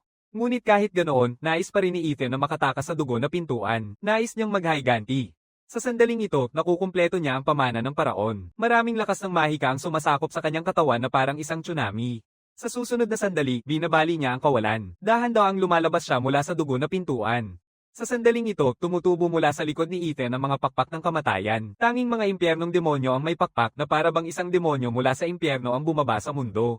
Biglang nanlaki ang mata ni Marcus sa paningin na ito. Hindi siya makapaniwala na makalipas ang 6 na taon, muling bumalik si Ethan, bumaba sa kanyang tabi na may napakabagsik na presensya. Sa susunod na sandali, libu-libong mga klon ang sumulpot mula sa kanyang katawan. Libu-libong mga klon na ang nagtipon sa paligid ni Marcus. Ngunit hindi sumusuko si Ethan. Nagtatawag siya ng walang hanggang mga halimaw mula sa dugo na pintuan sa isang malakas na putok. Mabilis na nagbabanggaan ang dalawang panig. Nang makita ito, nagpasimula si Ethan ng isang sinaunang dragon. Ito ay naglalabas ng hininga ng dragon kay Marcus. Isang napakalaking sinag ng enerhiya ang tumama kay Marcus. Agad na nag-urong si Marcus para makaiwas. Hindi siya nakaupo ng walang ginagawa kundi nag-iisip ng panlaban. Pagkatapos ay ginamit niya ang mga Diamond Blade upang bumuo ng isang sinaunang dragon. Nakatayo sa ulo ng dragon, mabilis siyang umatake kay Ethan. Sa isang malakas na banggaan, muling nagbabanggaan ang dalawa. Habang tumatagal, umabot ang kanilang laban sa sukdulan. Nagsusuntukan sila mula sa lupa hanggang sa kalawakan. Ang resulta ng kanilang laban ay nagdulot ng mga ilog ng dugo at pagkawasak sa milya-milyang paligid. Maraming gumagamit ng kakayahan ng naging mga piraso sa lakas ng shockwave. Sa susunod na sandali, pinukol niya si Marcus ng suntok sa mukha. Tinulak si Marcus palayo ng nakakatakot na lakas ni Ethan, ngunit hindi sumuko si Marcus. Habang tinatamaan ng lakas, agad niyang inilalabas ang ipinagbabawal na mahika. Sa susunod na sandali, isang malaking kamay ang humahawak sa bukong-bukong ni Ethan. Biglang nagyapoy ang yelong sa kanyang paa. Tumingin pabalik si Ethan nang naguguluhan at nadiskubre na ito ay yelo, muling nabuhay mula sa kamatayan. Walang pag-aatubili, muling pinutol ni Ethan ang ulo ni Frost. Sinamantala ni Marcus ang pagkakataon upang magpatawag ng napakaraming hibla ng mahika. Sinusubukan niyang putulin ang ulo ni Ethan gaya ng dati. Hindi inaasahan, ang karaniwang epektibong mga hibla ng mahika ay para lang sa bulak laban kay Ethan. Walang pinsala, bago makapag-react si Marcus, pinukpok siya ni Ethan, pinapalayas siya sa ere. Bumagsak siya ng matibay sa yelo. Ang marahas na pagtama ay mabilis na nagpapalambot sa yelo. Mabilis na bumaba ang katawan ni Marcus sa dagat. Habang patuloy siyang lumulubog, unti-unting nawawala ang kanyang kamalayan. Sa kanyang huling sandali, naaalala niya ang mga mangangaso na kanyang pinatay, ang kanilang mga buhay ay naging kanyang enerhiya. Sa susunod na sandali, biglang sumabog mula sa kalmadong tubig ang napakaraming hibla ng mahika. Habang dumarami ang mga hibla, isang nakasisilaw na liwanag ang biglang sumabog mula sa kailaliman. Bumabalik si Marcus ng buong lakas at nakakatakas mula sa tubig, ngunit sa susunod na sandali, hiwa ang kanyang ulo. Nakita ito ni Ethan at ngumiti ng mapaglaro. Nang pinapatay mo ang mga tao, naisip mo ba ang walang hanggang paghihirap na idudulot ng iyong mga gawa sa iba? Upang lalong pasakitan si Marcus, pinipilit ni Ethan na pasukin ang kanyang isipan at kunin ang kanyang mga alaala. Pagkatapos makuha ni Ethan ang lahat ng alaala ni Marcus, agad siyang ngumiti ng mapanukso. Kaya mong pinatay ang sariling ama gamit ang sariling kamay mo. Gusto ni Marcus na tumahimik si Ethan, pero sa susunod na sandali, hati agad ang ulo niya sa dalawa. Sa sandaling bumagsak ang ulo niya sa lupa, agad na nawala ng malay si Marcus. Sa huling sandali niya, nagliliparan sa kanyang isipan ang mga tagpo ng kanyang kabataan na parang isang slideshow. Sa 6 na taong gulang, hindi nagkaroon ng kakayahan si Marcus na magising sa pagsusulit at tiningnan siya ng kanyang ama bilang kahihiyan ng pamilya, walang awa siyang pinalo. Sinubukan ng kanyang ina na pigilan ang laban, ngunit tinanggap lang niya ang walang katapusang suntok at sipa. Natakot si Marcus sa eksenang ito, nagtatago sa sulok habang nakatakip ang mga kamay sa tainga, nanginginig. Ang buhay na impyerno na ito ay tumagal ng 3 buong taon hanggang sa isang araw, hindi na niya matiis pa, kaya't niyayakap niya ang isang kutsilyo at itinutok ito sa likod ng kanyang ama. Naririnig ng kanyang ama ang galaw sa likod niya at napalingon, napapawis ng malamig. Sinubukan niyang umiwas, ngunit huli na. Kamatay ni Marcus ang kanyang buhay, tulad ng kalas ni kamatayan, gamit ang kanyang balakid. Pagkatapos ng pagkamatay ng kanyang ama, sunod-sunod na bumaha ang mga alon ng mahika sa katawan ni Marcus. Sa susunod na sandali, napalilibutan ng mga layer ng diamond ang kanyang mga braso, at siya na dating walang kakayahang talento, ay nagigising sa pinakamakapangyarihang kakayahan ng diamond sa buong mundo. Nang makita niya ang eksenang ito, bumagsak ang kanyang ina sa lupa sa sobrang gulat at agad na tumakbo palayo sa sampang lugar na ito. Hindi niya matanggap na napatay ng kanyang anak ang kanyang asawa. Habang nalulungkot si Marcus sa biglaang pag-alis ng kanyang ina, biglang natagpuan siya ng kanyang nakatatandang kapatid. Hindi niya sinisisi si Marcus sa pagpatay sa kanilang ama, sa halip, ginagawang isang walang awa na mamamatay tao si Marcus. Kalaunan, sa tulong ni Yishu, pinatay ni Marcus ang kanyang kapatid. Ngunit tuwing naiisip niya kung paano niya sa sariling kamay pinatay si Yishu, nakakaramdam siya ng labis na pagkakasala at kawalang pag-asa. Sa gabi, palagi siyang ginagising ng alaalang ito. Tinanong ni Dr. Shen kung naaalala niya na naman ang pangyayaring iyon. Iniwan ni Marcus ang kamay niya, nagpapakita na ayos lang siya. Tumingin si Dr. Shen nang walang magawa, halatang hindi siya naniniwala. Nakikita ang iyong ekspresyon, sigurado akong naghihirap ka ngayon. Nakaimbak sa loob mo ang mahika at mga alaala ng milyon-milyong tao, at palagi nilang sinasalakay ang iyong isipan. Pero ano ang magagawa ko tungkol dito, maliban na lang kung may paraan kang maisara ang aking kapangyarihan. Hininga ng walang magawa si Dr. Shen. Ako ay isang manggagamot. Hindi ko magagawa ang magkontrol ng kapangyarihan ng iba. Bakit hindi mo na lang isil ang sarili mong kapangyarihan? Naramdaman ni Marcus ang pagkamalungkait matapos marinig ito dahil hindi pwedeng isara ng isang tao ang sariling kapangyarihan. Sobra na ang kanyang pagtitiis sa ganitong buhay. Kung magpapatuloy ito, sa huli ay siya rin ang mabibigo. Kailangan niyang muling makita si Yishu at hayaang ipasara ni Yishu ang kanyang kapangyarihan. Sa una, plano ni Marcus na buhayin si Yishu, ngunit nabigo siya. Kahit anong gawin niya, hindi maibabalik si Yishu. Sa kanyang pakiramdam na desperado at malapit nang bumagsak ang kanyang isipan, nakikita niya ang gumagalaw na pendulo sa isang orasan. Biglang pumasok sa isip niya ang isang matapang na ideya, gamitin ang matinding gravity upang baluktutin ang space-time at balikan ang nakaraan bago mamatay si Yishu. Kaya si Marquez, gamit ang gravity bilang pundasyon, sinubukan ng 13,678 na iba't ibang kombinasyon, at matapos ang libu-libong kabiguan, sa wakas ay nagtagumpay sa pagbalik ng oras. Ngunit sa kawalan ng pag-asa, nadiskubre niya na may malaking depekto ang kanyang kakayahang baliktarin ang oras. Kahit ano pa ang subukan niya, hindi niya kailanman maibabalik ang panahon bago mamatay si Ishu. Sa kanyang pagdadalamhati, biglang naalala niya si Ethan na kanyang isinara sa Bloodgate.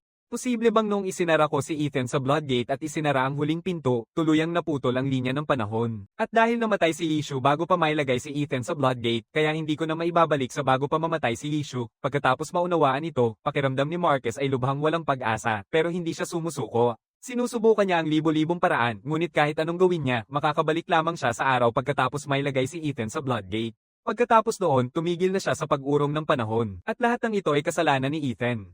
Kung hindi niya sinubukang patayin siya, paano kaya maisara ang Bloodgate at hindi niya magagawang bumalik sa bago mamatay si Ishu? Iniisip na ang pinagmulan ng lahat ng kanyang paghihirap ay sanhi ni Ethan, nararamdaman ni Marquez ang labis na galit at puot. Ang kanyang hindi pagtanggap na talunin at ang instinct na mabuhay ay agad na ginaisang ang kamalayan ni Marquez. Hindi niya matanggap na mamatay ng ganito kaina, hindi bababa sa hindi bago mapatay si Ethan. Sa huling sandali bago mawala ng lakas, pinapagana ni Marquez ang pagbaliktad ng oras. Sa susunod na sandali, libu-libong hibla ng mahika ang bumubuhos mula sa dimensional na espasyo. Ngayon, unti-unting umuupo si Marquez sa kama. Akala ni Dr. Shen ay panaginip na naman ang naranasan niya at sinubukang pasayahin siya. Ngunit sa sumunod na sandali, biglang nagbago si Marquez ng ugali. Hindi mo na kailangang magpanggap pa. Alam ko na ang lahat, may kakayahan akong baliktaran ng oras. At ang iyong kinabukasan ay nagsabi na sa akin ng lahat, sabihin mo ang totoo. Sino ka talaga? Alam mo na ba ang lihim na kaya kong baliktaran ng oras? Tumango si Dr. Shen, kahit na may kakayahan akong makita ang hinaharap, hindi ko akalain na kaya mong baliktarin ang oras. Ang kinabukasang nakita ko ay si Ethan na nakatakas mula sa dugo na pintuan at minana ang kapangyarihan ng paraon, ang tagapamahala ng impyerno, at sa huli ay masisira ang mundo at mamamatay ang lahat. Kahit saan pumunta si Ethan, may kasamang pagkawasak at paghihirap. At nananatili lang tayong buhay araw-araw. Tungkol naman sa pagbalik ng oras, hindi ito umiiral sa kinabukasang nakita ko. Naghilamo si Marquez nang marinig ito. Paano kita mapagkakatiwalaan? Huminga ng malalim si Dr. Shen, kung nagsisinungaling ako, maaari mong baliktaran ng oras at bumalik para tanungin ako. Tinitiyak ko sa iyo na hindi ako nagsisinungaling dahil wala akong dahilan. Paano mo ako pwedeng sabihin kung paano patayin yung lalaking yun, Ethan? Dahan-daang binibigkas ni Dr. Shen ang tatlong salita. Hindi posible. Kahit anong gawin mo, hindi mo mapapatay si Ethan dahil sobrang nakakatakot niya. Hindi naniniwala si Marquez na talagang nakakatakot si Ethan, kaya muli niyang hinamon si Ethan, ngunit ang naghihintay sa kanya ay kamatayan pagkatapos kamatayan. Kahit gaano pa kabuti ang paghahanda ni Marquez bago ang laban, ang huli niyang haharapin ay paulit-ulit na paghati sa kanyang ulo ni Ethan. Doon lang niya na-realize na hindi nagsisinungaling si Dr. Shen. Walang tunay na paraan para mapatay si Ethan, ayaw ni Marquez na maghintay na lang sa kamatayan, kaya binabaliktad niya ang panahon muli, bumabalik ng 6 na taon. Sa pagkakataong ito, nagpasya siyang maghanda ng maigi at patayin si Ethan kahit ano pa ang mangyari, dahil hindi niya mabubuhay muli ang mga namatay na ordinaryo. Ibig sabihin hindi niya iligtas ang ina ni Ethan kahit na gusto niya, basta't hindi na mabubuhay muli ang ina ni Ethan. Kahit gaano pa man mag-sorry si Marquez, hindi siya kailanman magpapatawad kay Ethan, kaya ang tanging paraan niya ngayon ay patayin si Ethan. Sa loob ng 6 na taon, pinatay ni Marquez ang lahat ng nagising sa buong mundo, sinisipsip ang kanilang lahat ng mahika. Nang malapit nang lumabas si Ethan mula sa impyerno, isinara ni Marquez ang lahat ng pulang pintuan ng dugo, hindi binibigyan si Ethan ng pagkakataong makalabas, ngunit ang hindi inaasahan ni Marquez ay binuksan ni Ethan mismo ang pintuan ng dugo at lumabas. Nang makita ito, agad na pinagsasama-sama ni Marquez ang lahat ng kanyang mahika sa kanyang mga palad.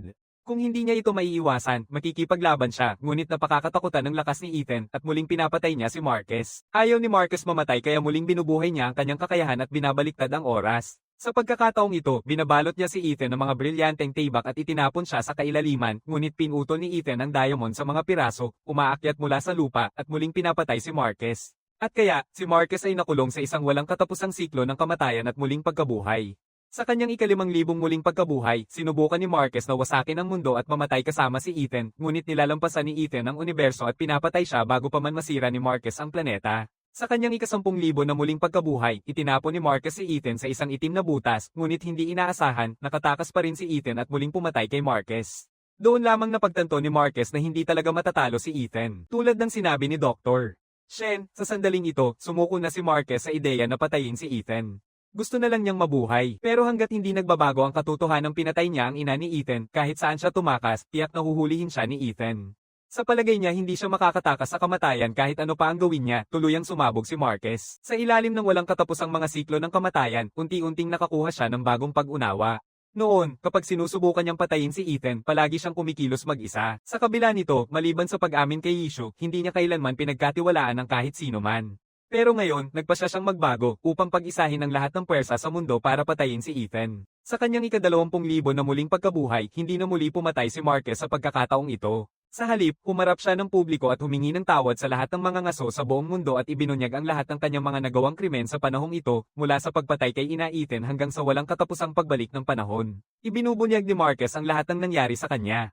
Nais niyang humingi ng tulong sa mga mangangaso sa ibaba upang malampasan niya ang krisis na ito. Matapos marinig ang kanyang pinagdaanan, walang gustong tumulong sa kanya sa mga mangangaso at silang lahat ay umaalis. Upang mapaniwala ang lahat, ginamit ni Marquez ang libo-libong pagbalik ng panahon, paulit-ulit na sinusubukang kumbinsihin sila. Kung ito man ay mga mangangaso na namatay sa kanyang kamay nang walang dahilan sa nakaraan, o mga ordinaryong tao na isinakripisyo, wala silang pinili, isa-isa niyang hinahanap. Sa wakas, matapos ang walang humpay na pagsisikap ni Marquez sa libo-libong ulit, nagawa niyang mapaniwala ang lahat. Pero sa sandaling ito, hindi siya nakaramdam ng kasiyahan, kundi ng labis na kalungkutan. Sinusubukan niyang makipag-ugnayan sa mahika na kanyang nasipsip. Matapos makipag-usap sa mahikang nasa loob niya, sinimulan din niyang harapin ang kanyang nakaraan, ang malupit na nakaraan. Ngunit dahil dito, hindi siya maaaring tumahimik, hindi niya maaaring hayaan ang iba na maranasan ang sakit ng pagkawala ng mahal sa buhay. At siya ang sisira sa mundo, kaya para mailigtas ang mundong ito, kailangang patayin si Ethan kahit ano paman.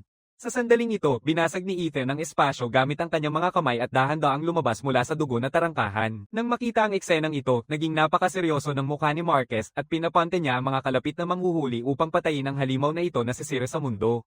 Ngunit sa kasamaang palad, muli siyang nabigo. Madaling pinapatay ni Ethan ang lahat ng mga nakapaligid na mga ngaso.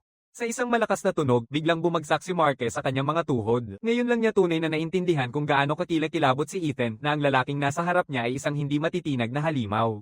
Sa huli, hindi pa rin ba siya makakatakas sa kamatayan? Iniisip ang kanyang nalalapit na kapalaran, hindi mapigilan ni Marquez ang pag-agos ng kanyang mga luha sa kanyang mga pisngi. Sa kanyang huling sandali, humihingi siya ng tawad kay Ethan, pasensya na. Pero kahit ganito, hindi pa rin balak pakawalan ni Ethan siya. Habang umiikot ang tibak sa kamay ni Ethan, walang hanggang patak ng dugo ang bumabagsak mula sa hangin. Nang makita ang eksenang ito, biglang lumaki ang mga pupil ni Marquez dahil ang dugo na bumabagsak sa lupa ay hindi kanya, kundi ng iba. May isang tao na tumanggap ng suntok para sa kanya, ngunit nang makita niya kung sino ito ng malinaw, biglang napuno ng malamig na pawis ang kanyang likod dahil ang nasa harap niya ay walang iba kundi si Ginang. Han, ang ina ni Marquez na nawala ng maraming taon. Mula nang umalis ang ina niya sa bahay, hindi na niya ito muling nakita. Pero bakit siya pumunta para hanapin siya? Siguro dahil ngayon ay sapat na siyang perpekto, ipinanganak si Marquez sa isang mayamang pamilya at mahigpit ang mga magulang niya sa kanya, hinihingi ang perfection mula pa noong bata siya. Kahit na mahirap ang buhay sa ganitong pamilya, hindi kailanman nagreklamo ang kanyang ina. Palagi niyang hinanggad ang perfection dahil naniniwala siyang ito ang katotohanan ng buhay, ngunit dahil palagi siyang kontrolado ng iba, hindi niya mailabas ang kanyang emosyon ng matagal, na sa huli ay nagdala sa kanya sa tanging imperpektong bagay ang magmahal. No first year niya, may kasintahan siya at dahil hindi sila gumamit ng tamang proteksyon, nagdalang tao siya hindi nagtagal. Dahil dito, pinalayas siya sa bahay, at ang nobyong naging dahilan ng kanyang pagbubuntis ay hindi na makontak at tuluyang nawala. Doon niya naintindihan na ito ang presyo ng pagpili ng kawalan ng kasakdalan at noong panahong iyon ipinanganak si Marquez na nakatatandang kapatid. Sa sandaling iyon, tahimik na nangakong hindi sa sarili niya na kailangang maging perpekto kahit sa pag-ibig. Kaya't sa huli, pinili niyang sundin ang kagustuhan ng kanyang mga magulang at ikasal sa isang lalaking 8 taon ang agwat sa kanya, ang ama ni Marquez. Pero bakit biglang haantong sa kanya ang isang taong walang sawang naghahanap ng kasakdalan ngayon? Dahil ba mukhang perpekto na siya ngayon o dahil hinahanap niya ang perpektong kamatayan? Habang nakabibingihan si Marquez, ngumiti si Ethan ng may pang-iinsulto. Kaya ito ang iyong ina. Akala ko isang puti siya mula sa isang lugar.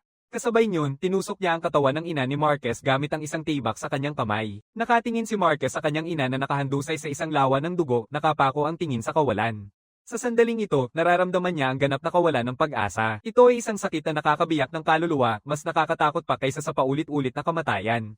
Dahan-daang ibinababa ni Marquez ang ulo niya at umaatungal at umiiyak ng malakas papunta sa langit. Matapos maranasan ng walang katapusang kawalan ng pag-asa at sakit, nagkaroon si Marquez ng bagong pag-unawa.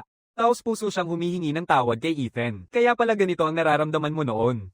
Pagkatapos niyon, ikinwento ni Marquez kay Ethan ang bawat detalye ng lahat ng nangyari sa kanya. Kahit na ang walang hanggang pagbalik ng oras o ang walang katapusang kamatayan at lahat ng kanyang napagtanto, ikinukwento niya kay Ethan ang lahat. Pagkatapos, muli niyang humihingi ng tawad kay Ethan. Pasensya na, Ethan. Marami na akong nagawang masama sa'yo. Sana mapatawad mo ako, tanong ni Ethan ng may pandidiri. Bakit mo ginawa yon? Bakit mo ginawa yon sa nanay ko? Alam mo ba kung hindi dahil sa iyo, malamang masaya at mapayapa akong namumuhay kasama ang nanay ko ngayon. Si Marcus ay pumasok sa malalim na pag-iisip pagkatapos marinig ito.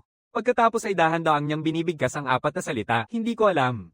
Pagkatapos marinig ito, galit na galit si Ethan at muling pinutol ang ulo ni Marcus. Nang bumagsak ang kanyang ulo sa lupa, nagsisimula ng malimutan ni Marcus ang kanyang kamalayan. Matapos ba ito, ang kanyang buhay ay matagal ng sobra.